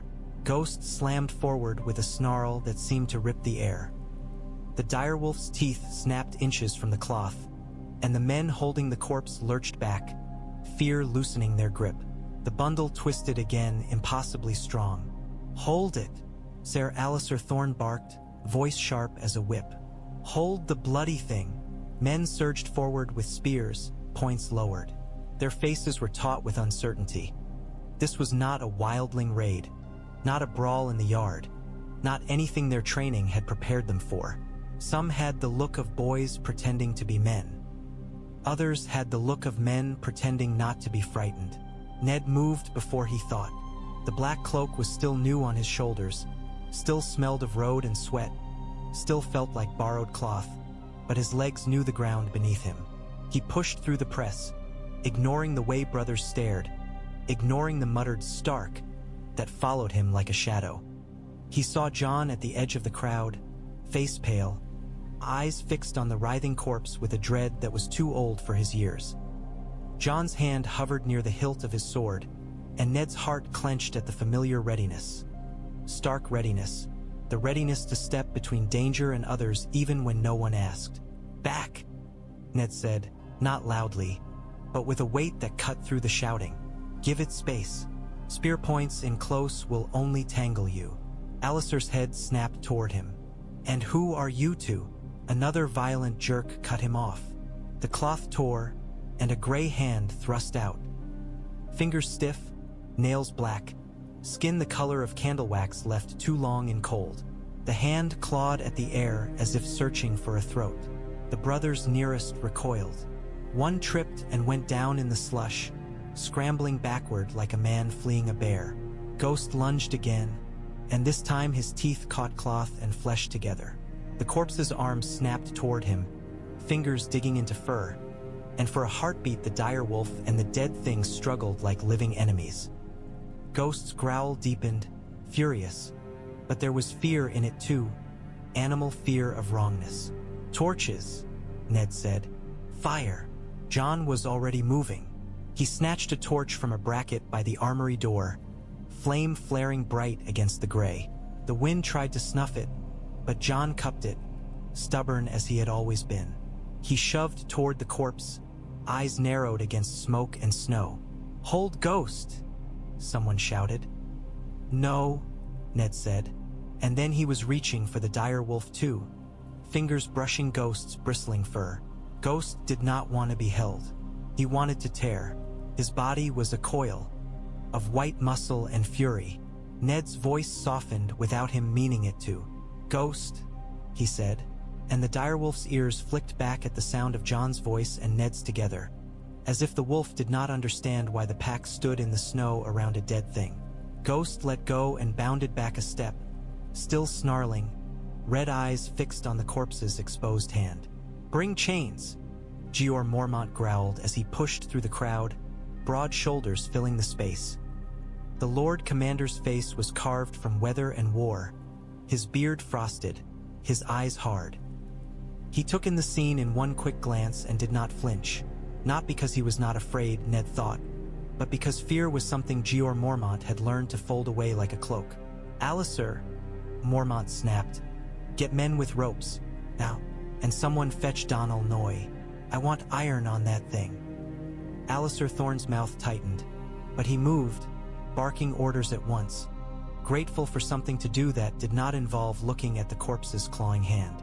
Maester Eamon stood by the raven cage, his blind face turned toward the chaos.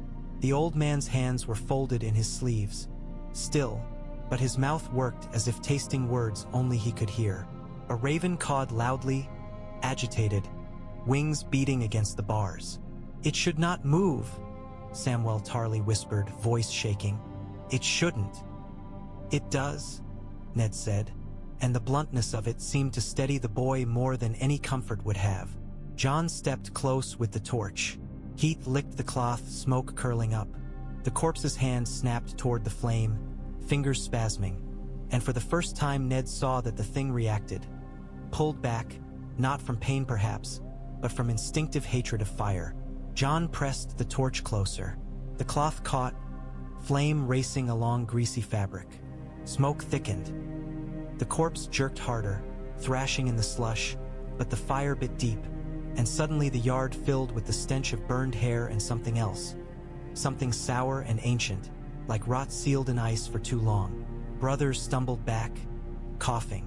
The dead thing's hand curled into a fist and struck at the ground, as if furious at the indignity of burning. Then it went still, twitching once, twice, and finally sagged. For a heartbeat, there was only wind and the crackle of flame. Ned exhaled slowly, realizing his breath had been locked in his chest. His eyes shifted to Jon. Smoke curled around Jon's face, making his features sharp and haunted. Jon looked back at him, and in his expression Ned saw a question too large to speak.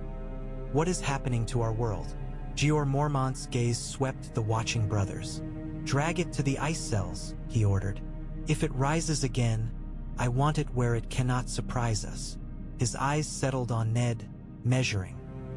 "And you," he said, voice rough, "you're Eddard Stark." "I was," Ned replied before he could stop himself. Mormont's mouth twitched, not quite a smile. "The wall doesn't care what you were," he said. "Only what you can do. You came at the right time, Stark. Or the wrong one." Ned looked up at the wall towering above them, white and merciless. Snow streamed off its face like breath. He felt, with a cold certainty, that the Lord Commander was right on both counts. Castle Black slept like a man who knew he might be murdered before dawn. The yard quieted after the burning, but the quiet did not feel like peace. It felt like a pause between blows. Men spoke in low voices, looking over shoulders. Torches were kept closer. Doors were barred more carefully. Even laughter in the hall sounded strained, too loud, as if meant to convince the speaker he was not afraid. They gave Ned a corner in the recruits' barracks for the night. Straw, a thin blanket, the smell of old boots and unwashed men. Jon hovered at the edge of the room, uncertain, as if he did not know whether he had the right to approach his own father in this place of black vows. "You're alive," Jon said at last, voice roughened by disbelief. "They said. They wanted you to believe I was dead," Ned answered quietly. His eyes flicked to the other men in the room. Boys sprawled on straw, pretending not to listen, pretending not to care. Arya was there too, hood up, face turned away, a silent knot of fury pressed into the shape of a boy. Ned did not look at her long. He could not risk it. Jon's gaze followed Ned's briefly, then returned, puzzled, but the question did not form. Jon swallowed and stepped closer, lowering his voice. "Why are you here?" Ned held his son's eyes. So much surged in him, love, guilt, dread, relief sharp enough to hurt. "Because the king spared me," he said, and tasted the bitterness of that mercy. "And because there is work at the wall." Jon's jaw tightened. "And Winterfell?" he asked. "Robb? Mother?" Ned's throat tightened. "I have heard Robb is winning battles," he said carefully, "and calling himself king." The last word was a stone in his mouth. Jon flinched as if struck. "He can't," he whispered. "He shouldn't. He is my son," Ned said, and the words carried pride and pain intertwined. "And he is yours in all but name." Jon's mouth opened, then closed. He looked as if he wanted to ask 1,000 questions, but the weight of vows and walls pressed between them. At last he forced out, "Benjen is missing." Ned's heart clenched. "I know," he said. He had not known until that moment, not truly. The words settled into him like ice. Benjen, gone beyond the wall into white darkness. Jon's eyes were bright, angry. "He went ranging," Jon said, as if accusing the world. And he didn't come back. They say, his voice broke. They say he might be dead. Ned reached for him without thinking, a hand lifting as if to touch Jon's shoulder. Then he stopped, caught between fatherhood and the cold rule of this place. In the end, he let his hand drop. "We do not know," he said. "We will not assume death while there is breath to fight for." A horn sounded outside then, low and urgent, and men in the barracks stirred, startled. Another horn followed, closer. A shout rose, muffled by walls. "Wight! Wight!" Jon's body moved before thought, sword snatched from its peg. Ned was on his feet a heartbeat later, cloak falling from his shoulders. The barracks erupted into chaos. Men scrambling, boots thudding, voices sharp with panic. Jon flung open the door, cold wind blasting in. "This way!" someone yelled from the yard. Ned followed Jon into the night, snow stinging his face. Torches bobbed, throwing frantic light. Men ran toward the Lord Commander's tower, their breath steaming.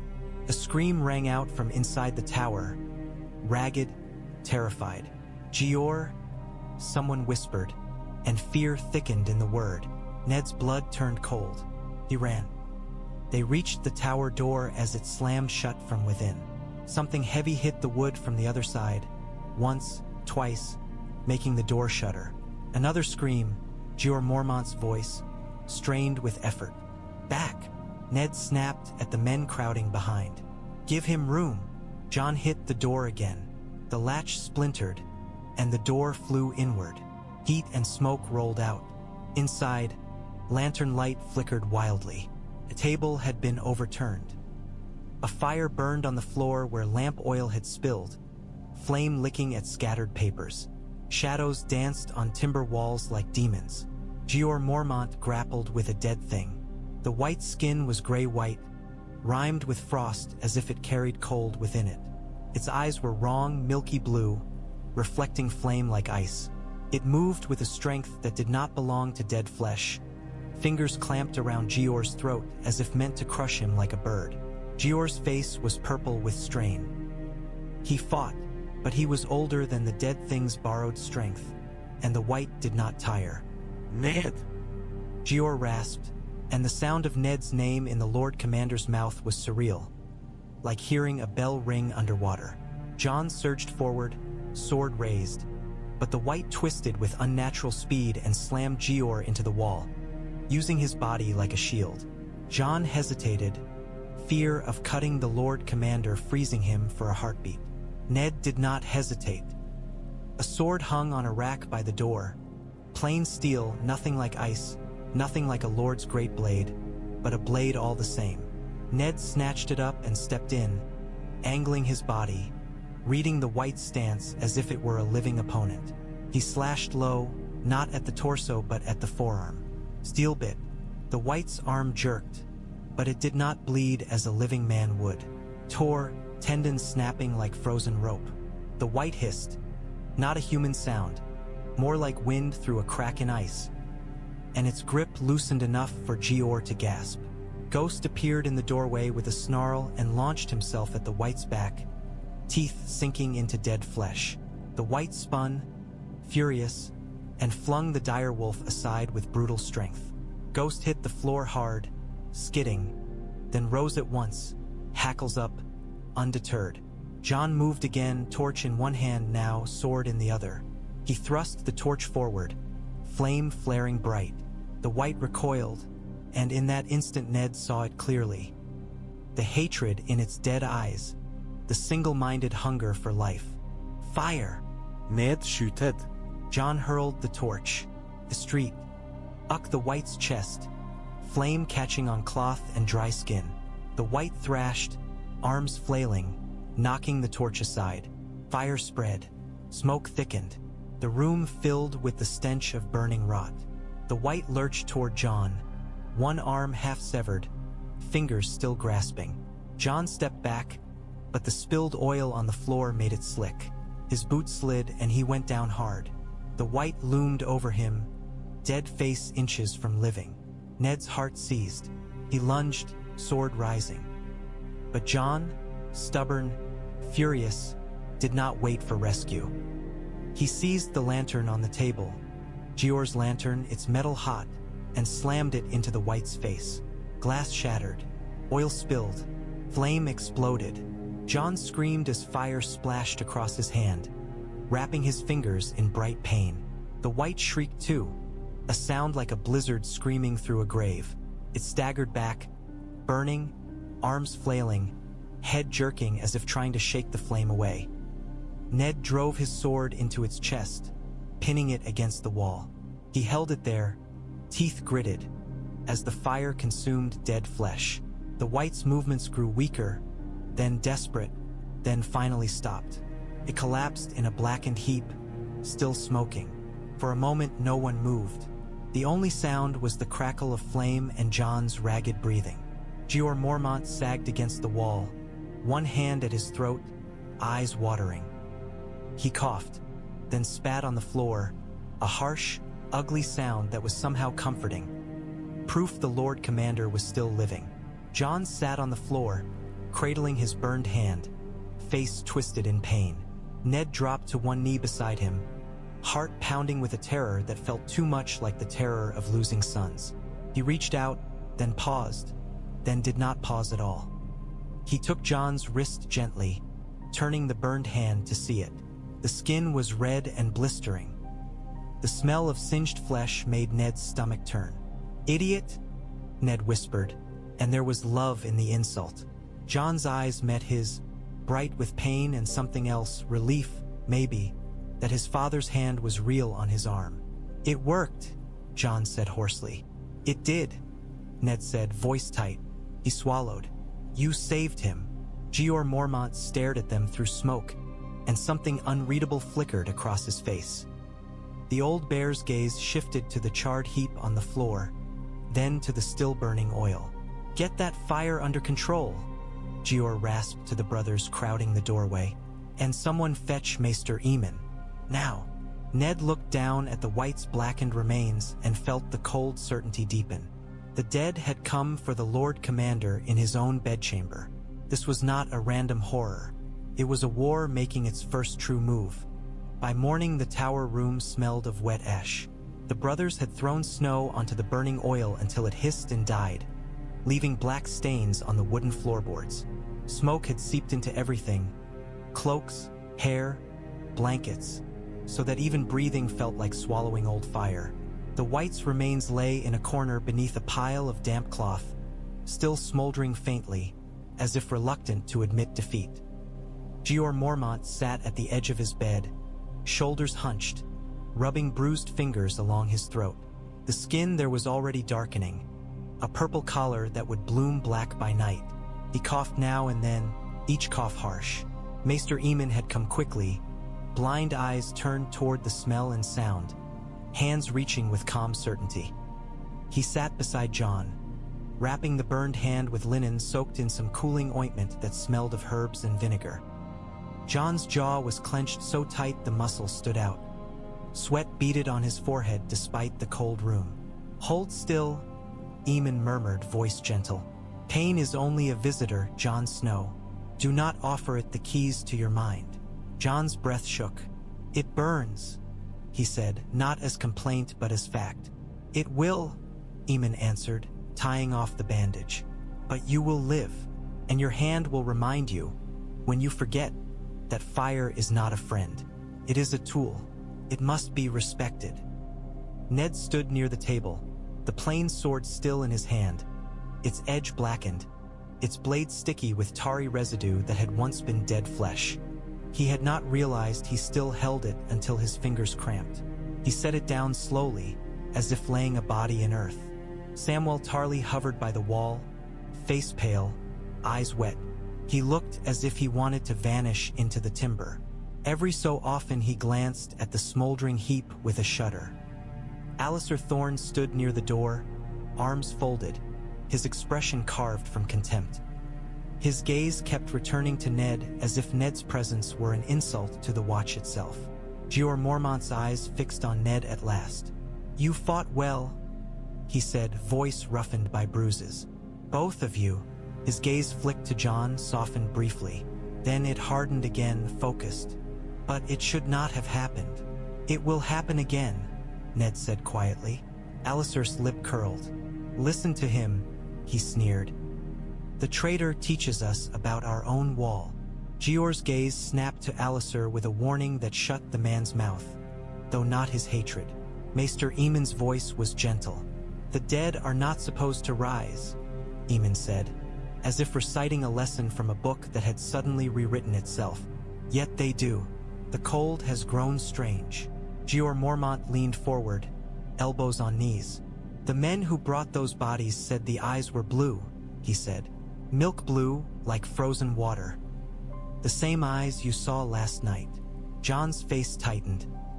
He stared at his bandaged hand as if it belonged to someone else. They were watching, he said, voice low. Beyond the wall. I felt... He stopped, as if afraid of sounding foolish. Ned understood. Some truths were felt before they were seen. Where were the bodies kept? Ned asked. In the ice cells, Jeor answered. Chained, guarded. His mouth tightened. And still one broke loose. Not broken loose, Ned said, thinking of the wights' purposeful path to the Lord Commander's tower. Sent. Jeor's gaze sharpened. You think it came for me? Ned met his eyes. It did not wander into your bedchamber by chance. Came to kill you. He glanced at the smoldering heap. It came to cut the head from the watch. Silence settled heavy. Even Aliser Thorne had no quick sneer for that. Maester Aemon's blind face turned toward Ned. You have seen war, Aemon said softly. You know when a blade is aimed. Ned's mouth tightened. The realm fights over crowns, he said, and the bitterness of it surprised him. My son fights the lions. Brothers fight brothers. Village burn. He looked at Jeor. And all the while this moves in the dark. If the watch falls, the realm falls. Jeor finished, voice grim. A raven cawed in the rookery below, restless. The sound crawled into Ned's bones like a memory of that pale-eyed bird in the woods. Jeor stood slowly, wincing as bruised muscles protested. He crossed to the table where a black blade lay. Longclaw, the Mormont ancestral sword, its pommel carved in the shape of a bear. He rested his hand on it, drawing strength from familiar steel. I need men I can trust, Jeor said. He looked at Ned in a way that felt like weighing a sword. Men who understand duty even when it costs. Aliser Thorne snorted quietly, but did not interrupt. Eddard Stark, Jeor went on, and did not bother with Lord. You were hand of the king. You know the lords of the realm. You know how to speak so that men listen. Ned's stomach tightened. My words are the reason I am here, he said. Jeor's mouth twitched. Perhaps, he said. Or perhaps your words are the reason you are still alive. His gaze held steady. I want you to send ravens. To any lord who might still care. Tell them what you saw. Tell them the dead walk. Tell them the wall needs men. Ned felt the familiar ache of responsibility rise. The old pull of trying to hold a realm together with nothing but stubborn honor. Yet now he wore black. The watch took no part. I am not sworn yet, Ned said carefully, feeling the trap in the words. But when I am. When you are, you will still have a voice, Jeor said bluntly. The wall doesn't forbid warning the realm it protects. His gaze flicked to Jon. It is kings and queens who will pretend not to hear. Jon's eyes lifted, and Ned saw the same fierce need there, the need to matter, to fight something real, to be more than a pawn in southern games. Maester Aemon finished tying the bandage and laid a gentle hand on Jon's cheek, as if blessing him. We are all pawns, Aemon murmured, until the day we choose to be something else. Aliser Thorne's eyes cut in sharp. He hasn't taken vows, he said. He's still a lord, still a wolf. How do we know he won't use this to meddle in the war? How do we know he won't call his son king from our wall? Ned's gaze met Aliser's without flinching. You don't, he said. You never will. But you may choose whether you prefer to distrust me or distrust the dead thing that tried to tear your Lord Commander's throat out? Alistair's face reddened. Gior's mouth curved into something that might have been approval. Enough, Gior growled. He looked at Ned again. The vows are at dusk, he said. After that, you are one of us. Until then, you will write. Ned nodded once, feeling the shift of his life like a door closing behind him. I will write, he said. Gior turned toward the door, shoulders squaring despite pain. And you, he said to Jon, voice softer, you will heal, because I have a feeling the wall is going to ask more of you than a burned hand. As Gior left, Alistair Thorne lingered, glaring at Ned as if carving his face into memory. Then he swept out as well, cloak snapping. Ned stood in the ruined room, listening to the wind outside. He looked down at Jon, who flexed his bandaged fingers experimentally, grimacing. Jon looked up at him, eyes bright. You came, Jon said quietly. You, he swallowed. You didn't leave me. Ned felt the words strike deep. He thought of leaving Winterfell, of leaving Jon in the yard with a sword too big for his hands and a bastard's name on his shoulders. He thought of the promise he had carried like a stone. I am here, Ned said, and it was both comfort and vow. Outside, snow fell harder, as if the world wanted to bury all tracks leading back to warmth. Dusk gathered early at the wall, as if light grew tired more quickly in the shadow of so much ice. They led the recruits into the Godswood, where the air felt different. Still, heavy, scented with sap and old earth.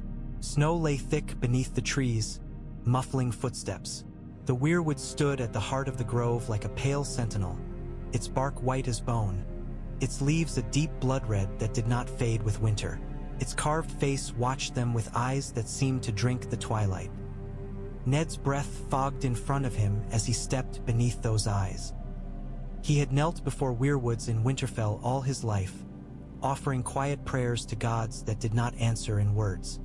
He had always believed the old gods listened in their own way, through wind, through tree, through the slow turning of seasons.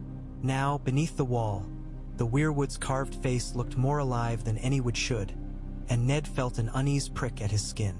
The world was changing. Perhaps the old gods were waking too. The recruits formed a line in the snow, black cloaks drawn tight. Some shivered, some looked defiant. Samwell Tarly's hands trembled openly, but he held himself upright, chin lifted as if stubbornness could keep fear from showing. The others watched the weirwood with the wary awe of men who had never stood before one. Jeor Mormont stood at the edge of the grove, a dark silhouette against snow. He did not intrude. The vows belonged to the men and the gods, not to commanders and politics. Yet his presence carried weight all the same, Longclaw's bare pommel dark against his hip. Maester Aemon's blind face was turned toward the tree, head bowed. He looked small in the snow, fragile, and yet there was something unbreakable in the way he held his hands folded. Jon stood beside Ned, close enough that their shoulders almost touched.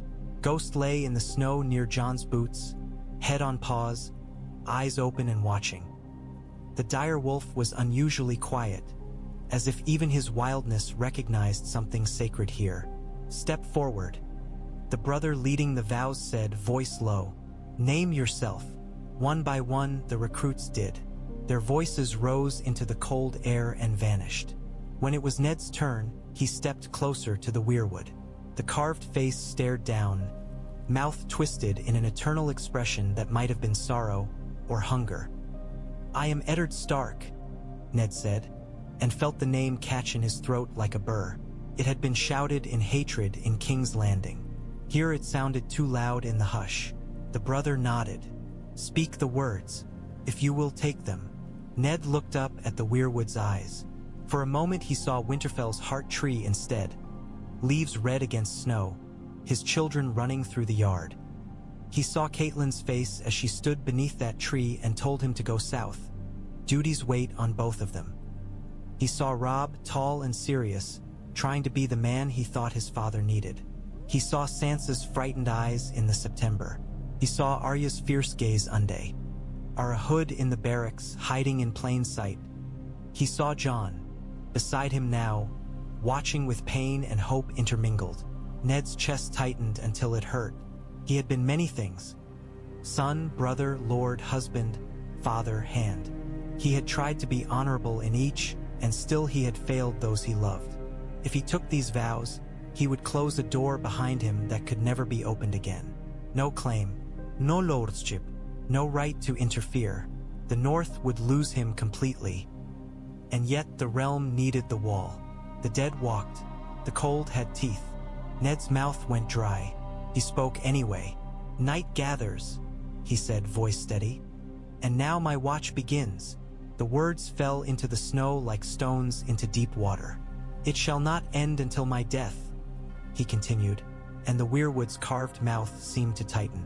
"I shall take no wife, hold no lands, father no children." Each phrase cut something away, leaving him lighter and more hollow at once. "I shall wear no crowns and win no glory." Jon's breath hitched beside him. Ned did not look away from the weirwood.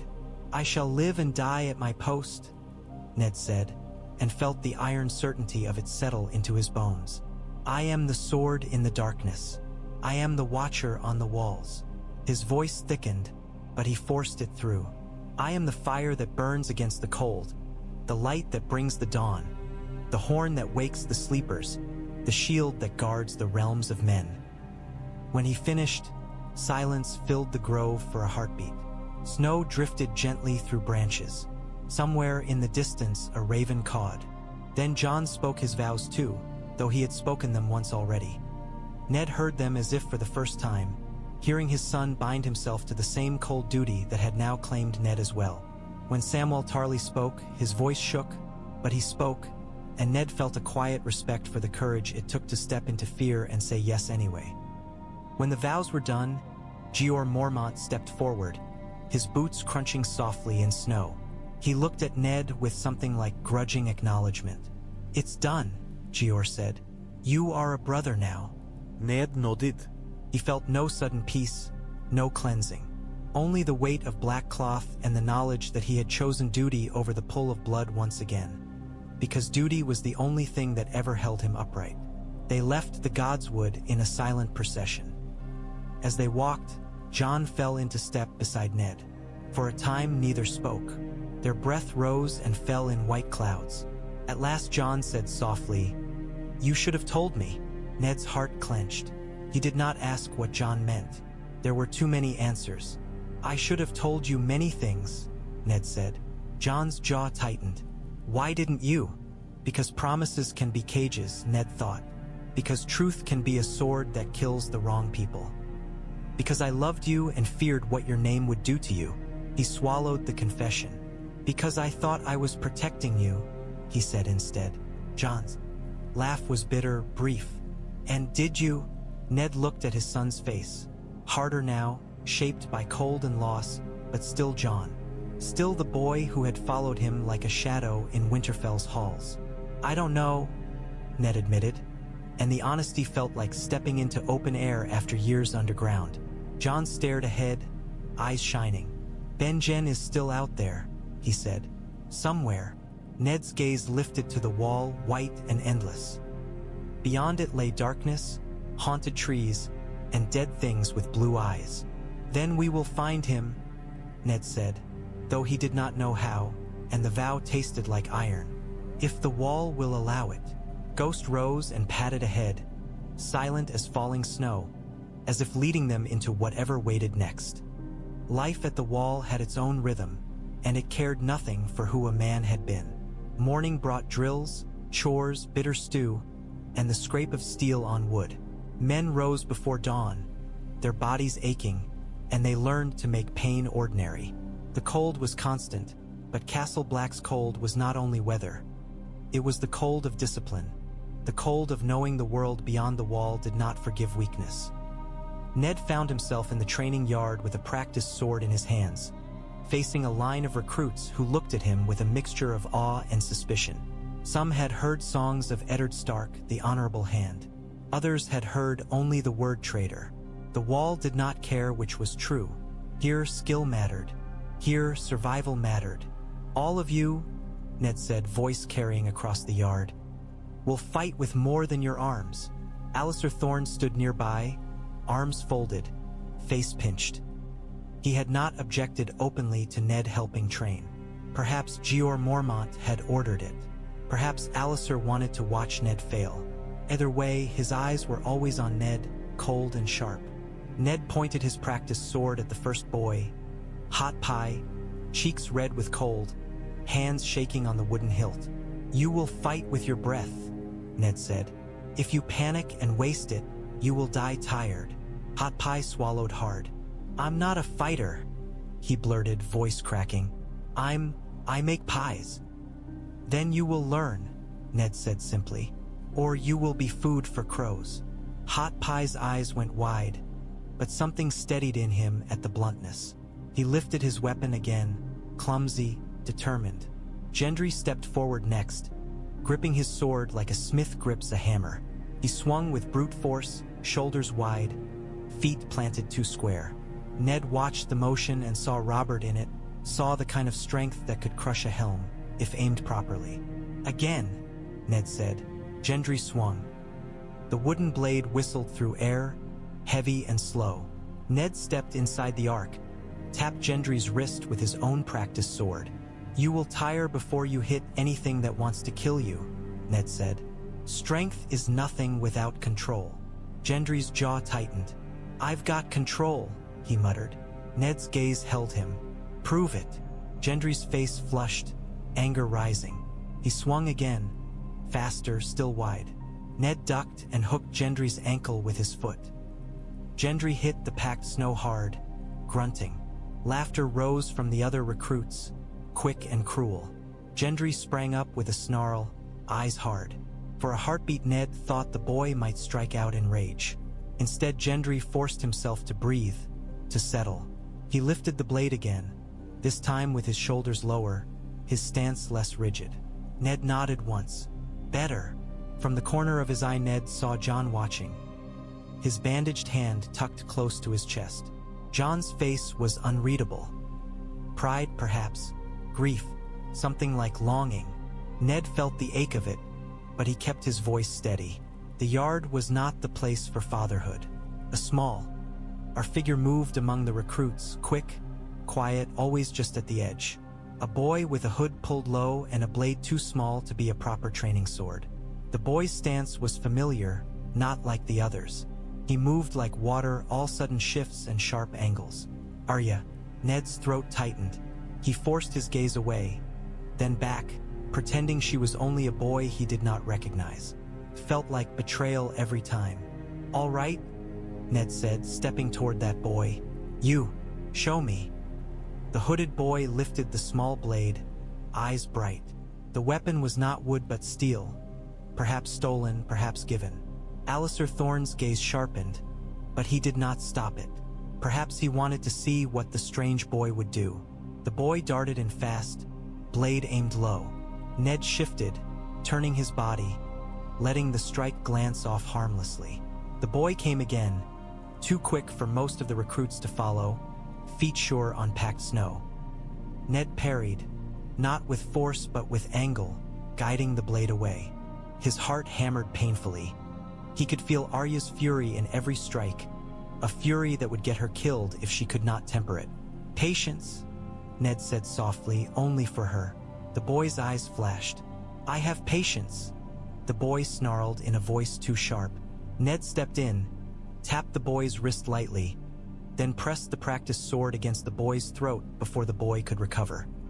He held it there, not hard enough to hurt, but enough to make the point. The yard went still. Even Hot Pie stopped breathing for a heartbeat. Your speed is good, Ned said, voice measured. But you show your intentions too soon. A man watching will see where you want to strike. The boy's jaw tightened. So don't watch, the boy muttered. Ned's mouth twitched despite himself. Arya. Always Arya. Donal Noy stood by the armory door, one arm missing, broad chest heaving with laughter that was more like a cough. Gods, Noy rumbled, eyeing the hooded boy. That one's got bite. Alliser Thorne's voice cut in cold. Bite won't matter when the cold takes him. Ned turned his head slightly, meeting Alistair's gaze. Then we teach him to fight in cold, Ned said. Alistair's mouth twisted. Or we teach him to die quietly, he snapped, then strode off, cloak snapping behind him.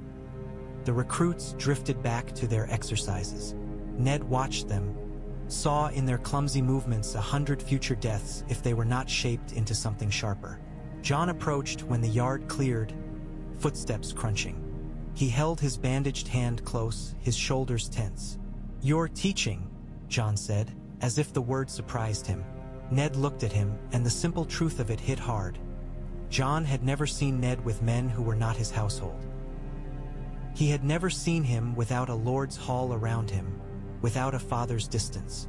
"The watch needs men who can hold a line," Ned said, "not boys who swing until their arms fail."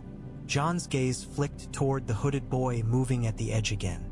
"That boy, Joe," and said slowly, "He moves like—" Ned's heart stumbled. He forced his face to remain still. "Some people learn quickly," he said. Jon frowned, but before he could press, a shout rose from the kitchens and men began hauling barrels, calling for help. The day swallowed the moment, as days did here. Ned watched Arya slip away toward the shadows near the stables, and his chest tightened with the knowledge that he could not protect her with a father's embrace. He would have to protect her the only way the wall allowed, by teaching her to survive unseen.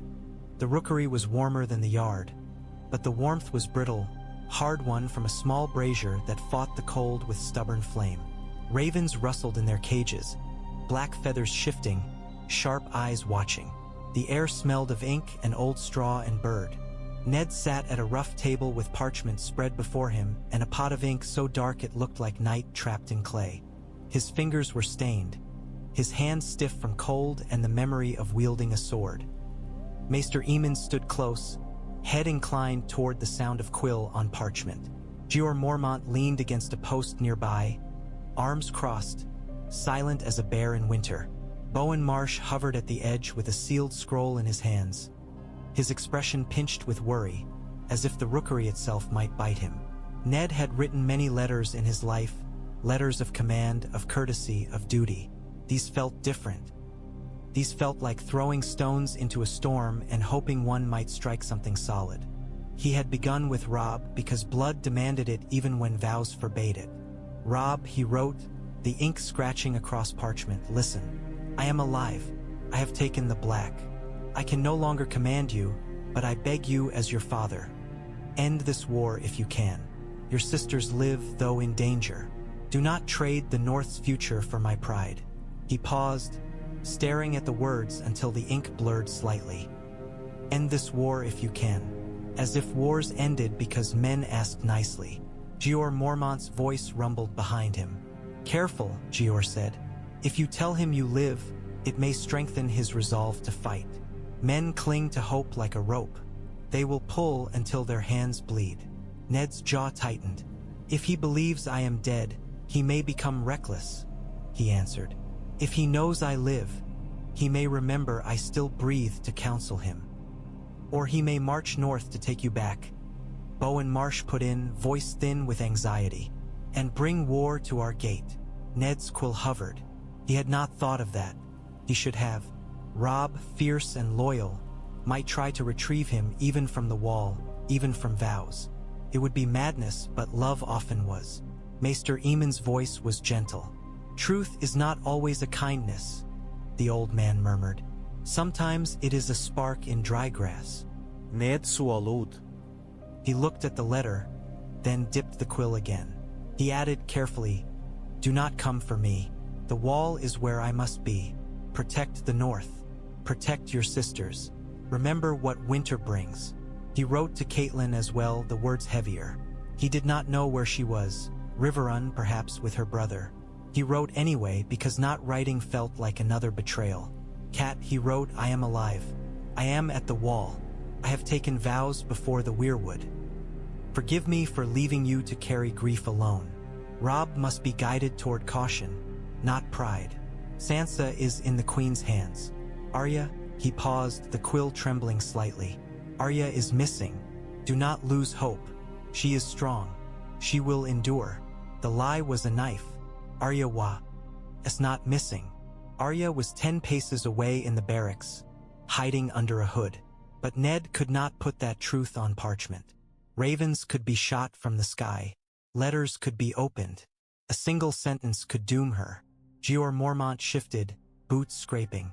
"Write to the king," he said, and there was contempt in the word king, as if Jeor could not decide which one to spit at. "Write to whoever sits in that chair now." Ned's quill paused again. "He will not listen." "Make him," Jeor said. "Or make his mother, or make his council. Someone in the south must hear this before the wall breaks and the dead pour through their precious fields." Ned thought of King's Landing, the September steps, the roaring crowd, Joffrey's thin smile. He imagined sending a letter to that boy king about dead men walking. He imagined the laughter, the dismissal, the insult. Yet Jeor was right. Even if they mocked, the warning had to be given. He wrote, then, a short, cold letter addressed to the Iron Throne. Careful not to name Joffrey as king. Careful not to offer any insult that would make it easy to ignore. To the rulers of the 7 kingdoms, he wrote, "The Night's Watch warns that men beyond the wall have risen after death and attacked living brothers. Their eyes are pale blue, their bodies cold. Fire stops them.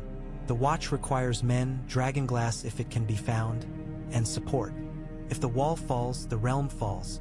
Dragonglass." The word felt strange in his hand, like speaking of children's tales in an official letter. Yet the old stories had always said obsidian could slay the others. If the stories were true, Bowen Marsh stepped closer, holding out his sealed scroll. "This arrived," he said, voice cautious, as if the parchment might bite. "From Eastwatch, report of wildlings moving, and strange lights in the haunted forest." Jeor took the scroll and broke the seal, scanning quickly. His face tightened. He muttered. "Strange lights." He looked up at Ned. "We're blind out there. We need eyes." Ned's gaze flicked to the ravens. One in particular perched on a bar, still as stone. Its eyes caught the dim light and looked oddly pale. Ned's skin prickled. He had seen that look before, in the woods under the red comet, watching him sleep. He swallowed and forced himself back to the page. He finished the letters, sanded the ink, and rolled them carefully. Each one was a small piece of himself, cut away and sent into a sky full of arrows and storms. Maester Aemon reached out, his thin fingers brushing the rolled parchment as if sensing its weight. "Once sent," Aemon said softly, "you cannot call them back." Ned's mouth tightened. "I have spent my life sending words I could not take back," he said. Jeor Mormont nodded toward the cages. "Choose your birds," he said. "Strong ones." Ned selected ravens with steady hands, tying the letters to their legs with thin cord. The birds shifted, restless, sensing the world beyond the cages. When Ned opened the first door, the raven leapt out, wings beating, and vanished through the narrow window into falling snow. One by one, the ravens took flight. Ned watched them go until the last black speck disappeared into white. He felt, absurdly, as if he had sent his heart south on fragile wings. "Now," Jeor said, voice low, "we wait, and we prepare, because even if the realm ignores us, the dead will not." That night, Maester Aemon asked for Ned. The message came by a steward, breathless, cheeks red from cold. "Maester says he wants you," the man said, eyes flicking nervously as if afraid of what the old maester might say. "In his chambers. Now." Ned followed the narrow corridors beneath flickering torchlight. The wood creaked underfoot. The cold seeped through stone. Castle-black sounds were muted at night. Distant laughter from the hall, a horse stamping in the stables, the occasional clang of iron as a brother shifted a bar or latched a gate. Aemon's chamber was small, warmed by a brazier that glowed like a tired heart. Candles burned on a shelf, their flames steady despite the draft. The room smelled of herbs and smoke and old parchment. Books lined the walls, some bound in cracked leather, their titles faded. Aemon sat at his table, hunched over a scroll. His hands trembled slightly. A raven perched near the window, head cocked, watching the old man with impatient eyes. "Eddard," Eamon said when Ned entered, and the way he spoke the name, without Stark, without Lord, felt strangely intimate. Come closer. Ned did, boots quiet on worn wood. "Maester," he said. Eamon's blind eyes were turned toward the scroll, as if he could see the words by will alone. "A raven came from Old Town," he said softly. "From the Citadel. News." He hesitated, and for a moment the old man looked older than any wall, as if time itself had bent his shoulders. "News of the East." Ned's skin prickled. "Dragons," he said before he could stop himself. Eamon's mouth tightened. "Yes," he whispered. "Dragons." The raven cawed once, harsh, as if punctuating the word. Ned felt a slow chill slide down his spine, colder than the winter outside. He thought of Varys in the black cells, whispering rumors like poison in honey. He had wanted to dismiss it then. Now it sat in Eamon's chamber like a lit candle in a room full of oil. Eamon lifted the scroll slightly, fingers shaking. "They say Daenerys Targaryen lives," he said. "They say she has hatched 3 dragons from stone." His voice cracked on the last word, not from weakness, but from something deeper: wonder, grief, longing. 3. Ned stared at the old man, and the world seemed to tilt. Dragons had been dead for a century and more. They belonged to stories, to tapestries, to skulls gathering dust in throne rooms. And yet, if the dead walked, why not dragons? "The realm will not believe it," Ned said, though his own voice sounded uncertain. "They will," Eamon replied, and there was a grim certainty in him that surprised Ned. "They will when they must. Men always believe what threatens them." Ned's throat tightened. "Why tell me?" he asked. "Why now?" Eamon's head turned, blind eyes finding Ned as if by instinct. "Because you are a man who understands promises," Eamon said quietly. "And because dragons mean the world is changing in ways the Watch cannot ignore." He paused, and when he spoke again, his voice was soft, almost confessional. "And because I am tired of carrying old ghosts alone." Ned, Frau Ned. "What do you mean?" Eamon's hand moved over the table, fingers finding the edge of an old book. The cover was cracked, stamped faintly with a 3-headed dragon that time had nearly erased. "I was born Eamon of House Targaryen," Eamon said, and the words fell like stones in still water. "A prince, a man who might have been king, once, if the world had turned a different way." Ned's breath caught. He had known, vaguely, rumors that Maester Eamon was highborn, that he had chosen the chain and the wall. He had not expected this.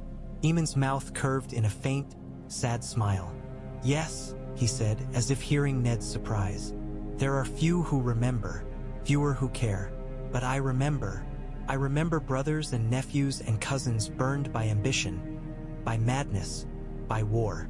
His voice grew rough. "I chose the wall to escape the fire of my own blood." Ned felt a strange sympathy rise. "And now fire returns," he said. Eamon nodded slowly. "The gods are cruel in their jokes," he murmured. "Or perhaps they are simply balanced." He lifted his face slightly toward the window. Through the frosted glass, the red comet hung in the night sky, bright as fresh blood. "That star," Eamon whispered. "It rides above us like a warning, like a promise." Ned looked at the comet, and in its red smear he saw Lyanna's bed of blood again, saw her hand clutching his sleeve, heard her whisper, "Promise me." Eamon's voice pulled him back. "Dragons bring fire," Eamon said. "Fire may be what the world needs against the cold that comes." Ned's hands clenched. "If dragons are real," he said, "then men will fight over them. They will burn each other for the chance to hold them." Eamon's mouth tightened. "Yes," he said. "Men are foolish, and fire makes fools braver." He leaned forward slightly, blind eyes intense. "But you, Eddard, you have seen what the dead can do. You have seen a thing that should not be, move with purpose. Tell me, do you think the cold will stop because men are busy killing each other?" "No," Ned said, and the word came out like a vow. Eamon's thin fingers reached across the table until they found Ned's hand. The touch was light, almost fragile, yet it held weight. "Then we must think beyond crowns," Eamon said softly. "Beyond old grudges. Beyond names." Ned's heart pounded. Names. The word struck like a hammer. Jon's name. The name Ned had hidden. The name that might matter if dragons returned. If Targaryen blood became a banner men would die for. Eamon's voice lowered. "There is another reason I asked for you," he murmured. "You carry a secret. I can hear it in your silence." Ned's stomach dropped. For a moment he could not breathe. His eyes flicked to the raven, to the candle flames, to the closed door. Jeor Mormont's shadow was visible beneath it, a dark line of watchfulness. Eamon's hand squeezed Ned's gently. "Do not fear," he said. "I am old. I have held secret as long enough to know they are burdens. I do not ask you to unburden yourself tonight." His mouth softened. "Only to remember, when dragons return, buried truths do not always stay buried." Ned swallowed hard, throat raw. He nodded once, unable to speak. Outside, snow scraped against the window like fingernails. The red comet glowed, patient and cruel. And in the silence between them, Ned felt the promise he had made long ago tighten around his heart like a chain.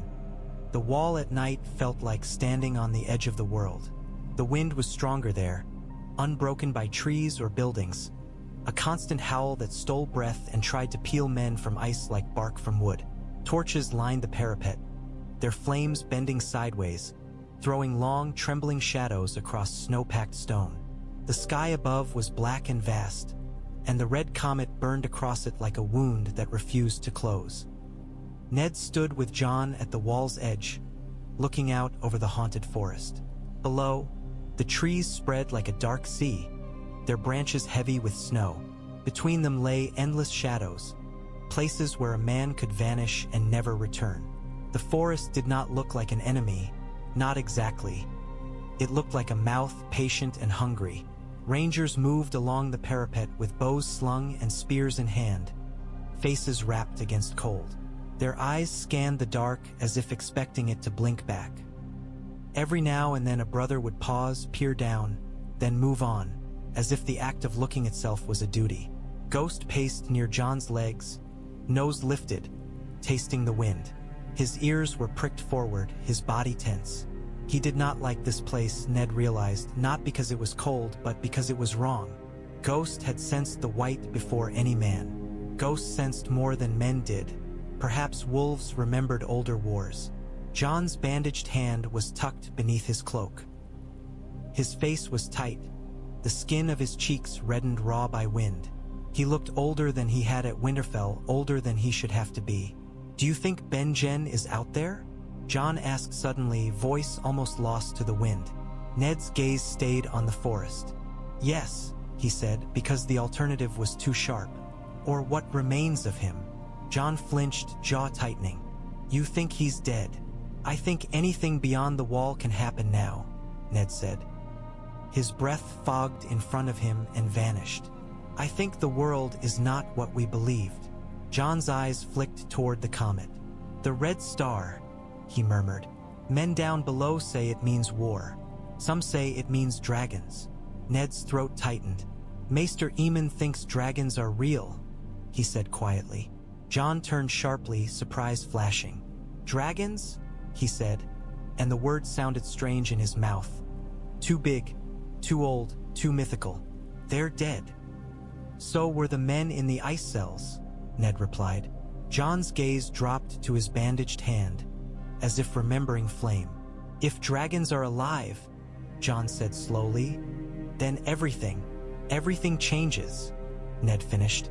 A ranger approached then, boots crunching, face wrapped in scarf so only his eyes showed. He saluted Jon and Ned both, more out of habit than respect. "Lights," the ranger said, voice muffled. "Far off, between the trees." Ned's skin prickled. "Wildling fires?" The ranger hesitated. "Too cold," he said finally, as if the phrase tasted wrong. "Not like fire, like," he groped for words, "like ice catching moonlight, but there's no moon. Jon leaned forward, eyes narrow. Oing. Where? He demanded. The ranger pointed. Ned followed the gesture, staring into darkness until his eyes watered. At first he saw nothing but tree and shadow. Then, between trunks, far out in the forest, something flickered, faint, blue-green, like cold flame. It appeared for a heartbeat, vanished, then appeared again, farther to the left, as if moving. Ned's breath caught. He had seen torchlight in woods before. This was not torchlight. It was too pale, too clean, too wrong. Ghost's growl rumbled low, deep enough to feel in the bones. The direwolf's fur bristled. His tail stiffened. Jon's face went pale. "What is it?" he whispered, and for once his voice held a child's fear. Ned's mouth went dry. "I don't know," he said, and the admission felt like stepping off a cliff. He had spent his life believing knowledge was armor. Here the armor cracked. The blue-green light flickered again. For an instant it brightened, and Ned thought he saw a shape moving with it. Tall, pale, too smooth to be human. Then it was gone, swallowed by trees. The ranger crossed himself with numb fingers. "The old tales," he whispered. "The ones they tell new boys to scare 'em quiet." Jon's jaw tightened. "The others," he said, and the word fell heavy. Ned felt the cold deepen inside him. Others. White walkers. He had dismissed them as stories told to keep children in bed. Now he had watched a dead man try to murder the Lord Commander. Now he had seen cold light moving through haunted trees. "Get the Lord Commander," Ned said to the ranger, voice steady by force. "And double the watches. No man alone." The ranger nodded and hurried off. Jon stayed at the edge, staring into the forest. "If they're out there," he said, voice strained, "why haven't they come?" Ned's gaze remained fixed on darkness. "Because they are patient," he said, "or because they are gathering." He thought of armies in the south assembling banners, marching, burning. He imagined an army in the north assembling silence. The wind howled, and the comet burned, and far below the forest held its breath as if listening. Ned put a hand on Jon's shoulder, a brief pressure through cloak and cold. Jon did not look at him, but he did not pull away. "We will not be blind," Ned said quietly. "Not if I can help it." The hall smelled of stew and sweat and wet wool.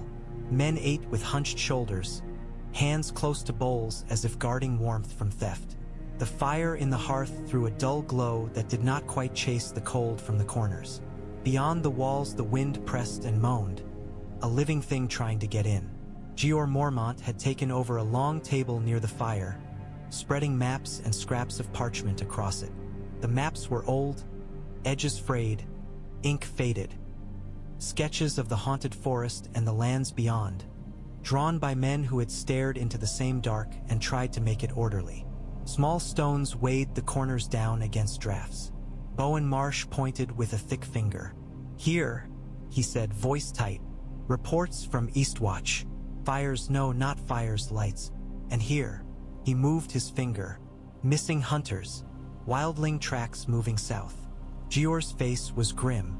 "Mance gathers," he said, "and the dead move. 2 threats, 1 wall." Ned sat opposite, black cloak still stiff with newness. He listened, eyes on the map, mind racing. He had planned battles before, against Ironborn raiders on the stony shore, against bandits in winter.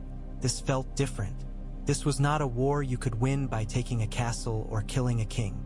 This was a war against something that did not bargain. Jon stood near the table, his bandaged hand tucked under his arm. He watched the map like a man watching his own fate drawn in ink. Samwell Tarly hovered beside him, clutching a book with white knuckles. The book looked too clean for Castle Black, as if it had been rescued from a library and brought here in desperation. "All the tales say the same," Sam said suddenly, voice trembling but determined. Men turned to look at him, some amused, some annoyed. Sam swallowed and forced himself on. "The others hate fire. They fear dragonglass. Some say Valyrian steel can kill them." Alistair Thorne snorted from the shadows. "Tales," he sneered. Children's stories. Next you'll tell us to throw salt over our shoulders and pray to the snows. Sam flinched, but he did not shrink entirely. We saw a dead man walk, Sam said, voice cracking. That's not a story. Alistair's mouth twisted, but he had no answer. The hall was quieter than usual. Even the men who liked to mock Sam looked uneasy now. The wight had shaken them. Fear had a way of making fools careful. Jeor Mormont rubbed his chin. Dragonglass, he muttered, as if the word were a bitter herb. We have none. There is obsidian on Dragonstone, Ned said quietly. Jeor's eyes lifted. Aye, he said. And who holds Dragonstone? Stannis Baratheon, Jon said before Ned could. The name was sharp in the air.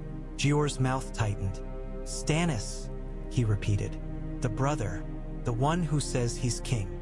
And he might be, Ned said, though it tasted strange to speak it now here in the Watch's hall. The realm's laws were tangled, but some threads were clear. Robert named Joffrey his heir, but Joffrey is not Robert's son. Ole. Yes turned to Ned. Even Alistair Thorne's sneer faltered for a heartbeat. He looked as if he wanted to argue, but the weight of Ned's certainty held him silent. Jeor's gaze sharpened. You say that as if you know it. Ned's mouth tightened. In another life, he would have shouted it in the throne room again. In this life, he wore black and stood beneath a wall threatened by the dead. I know, he said. Bowen Marsh shifted uneasily. Politics, he murmured. I told you, Lord Commander. Jeor corrected automatically, then looked back at Ned. And what do you propose, Stark? That we send ravens into the Southern War and ask a would-be king for stone? Ned's fingers curled under the table. We send ravens to everyone, he said. To Stannis, to the Iron Throne, to Winterfell, to Old Town. We tell them the truth. The Wall fights for all of them, whether they honor it or not. He glanced at Jon, then at Sam's book. And we begin searching for Dragonglass ourselves. The Night's Watch has held the realm back with less. Jeor's expression was hard. You want me to beg kings, he said. I want you to survive, Ned replied, and the bluntness of it silenced the hall. At the edge of the table, a boy moved quietly, serving bowls of stew. Put up, head down, face hidden. Arya. She set a bowl near Jon's elbow and slipped away before anyone could look too closely. Jon's eyes followed her, frowning, as if some half-remembered scent had caught him. Ned's chest tightened. He forced his gaze back to the map. Jeor Mormont leaned forward, voice low enough that only those close heard. And your son in the south? Jeor asked. If he truly calls himself king, what then? Will your ravens pull him back? Ned's throat tightened painfully. Robb is stubborn, he admitted. Like his father. Jeor's mouth twitched. He said. I can see that. Ned's jaw clenched. If I could reach him, he said, I would tell him to stop, to bend. To preserve the north for what comes. His voice dropped. But I cannot march south. I cannot take up a banner. I am sworn. Jeor studied him, and in that gaze Ned felt the wall measuring him again, testing whether this lord in black would break. All right, Jeor said finally, straightening. We send more ravens. We strengthen the gates. We stock oil and torches. We drill men until their arms fall off. He looked around the hall, voice rising. And we prepare for arranging. Murmurs ran through the brothers. Some were eager. Many were afraid. Alistair, Jeor snapped. Alistair Thorne stepped from shadow, scowl fixed. Lord Commander.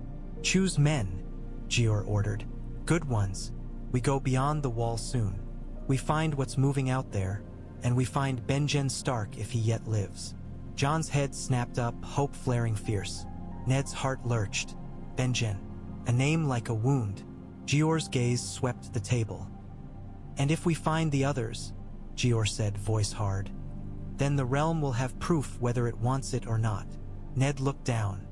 At the map again, at the ink lines drawn by men long dead, and felt the future pressing close.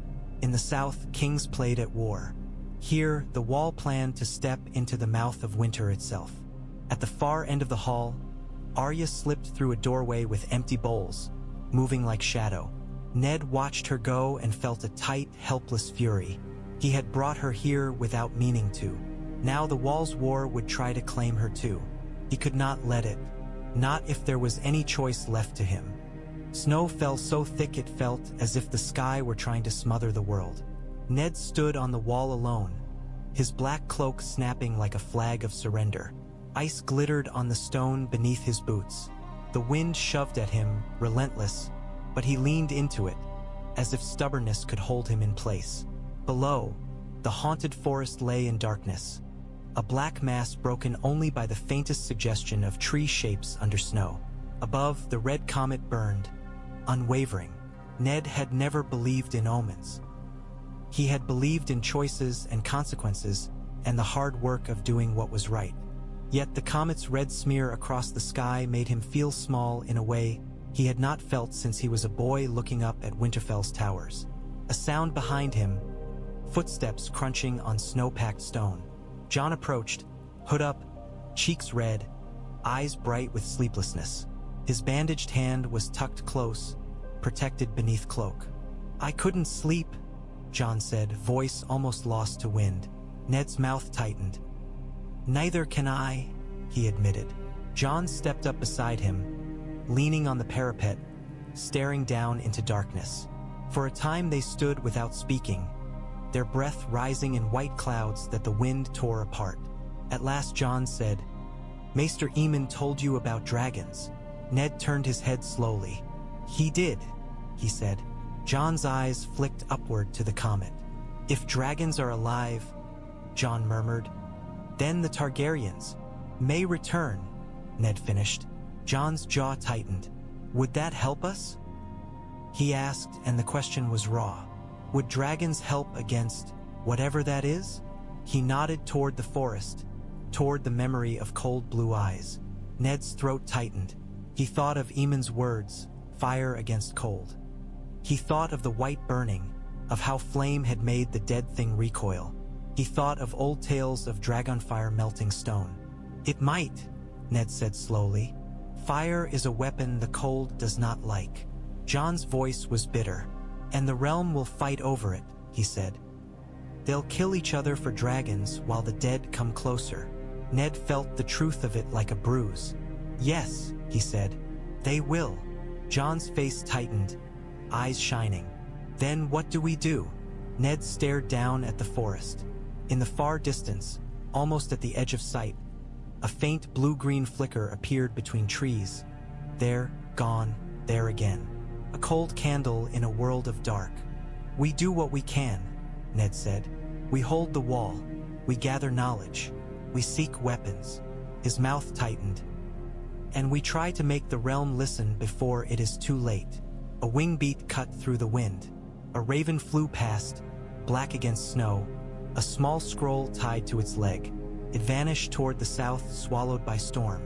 Ned watched it go and felt a deep weariness. How many ravens would it take to wake a realm from its vanity? Jon's voice was quieter when he spoke again. "You look like you're carrying something," he said, and there was no accusation in it, only a tired honesty. "Something you've carried a long time." Ned's heart slammed hard. The world seemed to narrow. The wind, the snow, the distant light, all fading until there was only Jon beside him and the secret between them like a blade buried in flesh. He had promised. He had lied. He had kept Jon safe, perhaps, but at the cost of Jon's truth. Ned swallowed, throw. "I am carrying many things," he said. Jon turned, eyes searching Ned's face. "Tell me," Jon said softly. "Not everything. Just tell me something real." Ned's hands tightened on the parapet until his knuckles ached. He wanted to say it then. He wanted to speak the name, to lift the burden from his own shoulders and place it where it belonged, on truth, on blood, on Jon himself. But the wall was full of ears, and the world beyond was full of knives and dragons. If real, would make those knives sharper. He forced his voice steady. "You are my son," Ned said, and the words were both truth and not. a bridge and a lie in one. In every way that matters. Jon's breath caught. He looked away quickly, staring down into darkness again, as if ashamed of the longing in his own face. Behind a stone buttress, a small hooded figure shifted silent, almost invisible. Arya had followed Jon up the steps, as she always followed shadows. She crouched there like a cat, watching, listening, eyes bright even in snow. Ned did not look at her directly, but he felt her presence like a knife in his pocket. Jon's voice was rough. "Robb shouldn't be king," he said. "He'll die."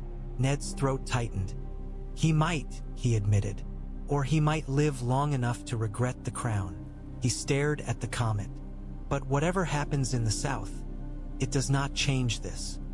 He nodded toward the forest, toward the faint flicker of cold light. "This is coming." Jon's jaw tightened. "Then we need fire," he said, and there was fierce clarity in the words. Ned thought of dragons again. 3 shadows in the east, wings unfurled in a world that had forgotten how to fear them. He thought of promises made in blood and whispered in dying breaths. He thought of secrets that might become weapons. "Yes," Ned said quietly. "We will need fire." The wind howled, and snow streamed across the wall like white smoke. Far below, the blue-green light flickered once more, patient as death. Arya's shadow shifted behind the stone, listening. Ned stood between his son and the darkness, between old lies and new flames, and felt the world turning toward a war that would not care who wore a crown, only who survived the night.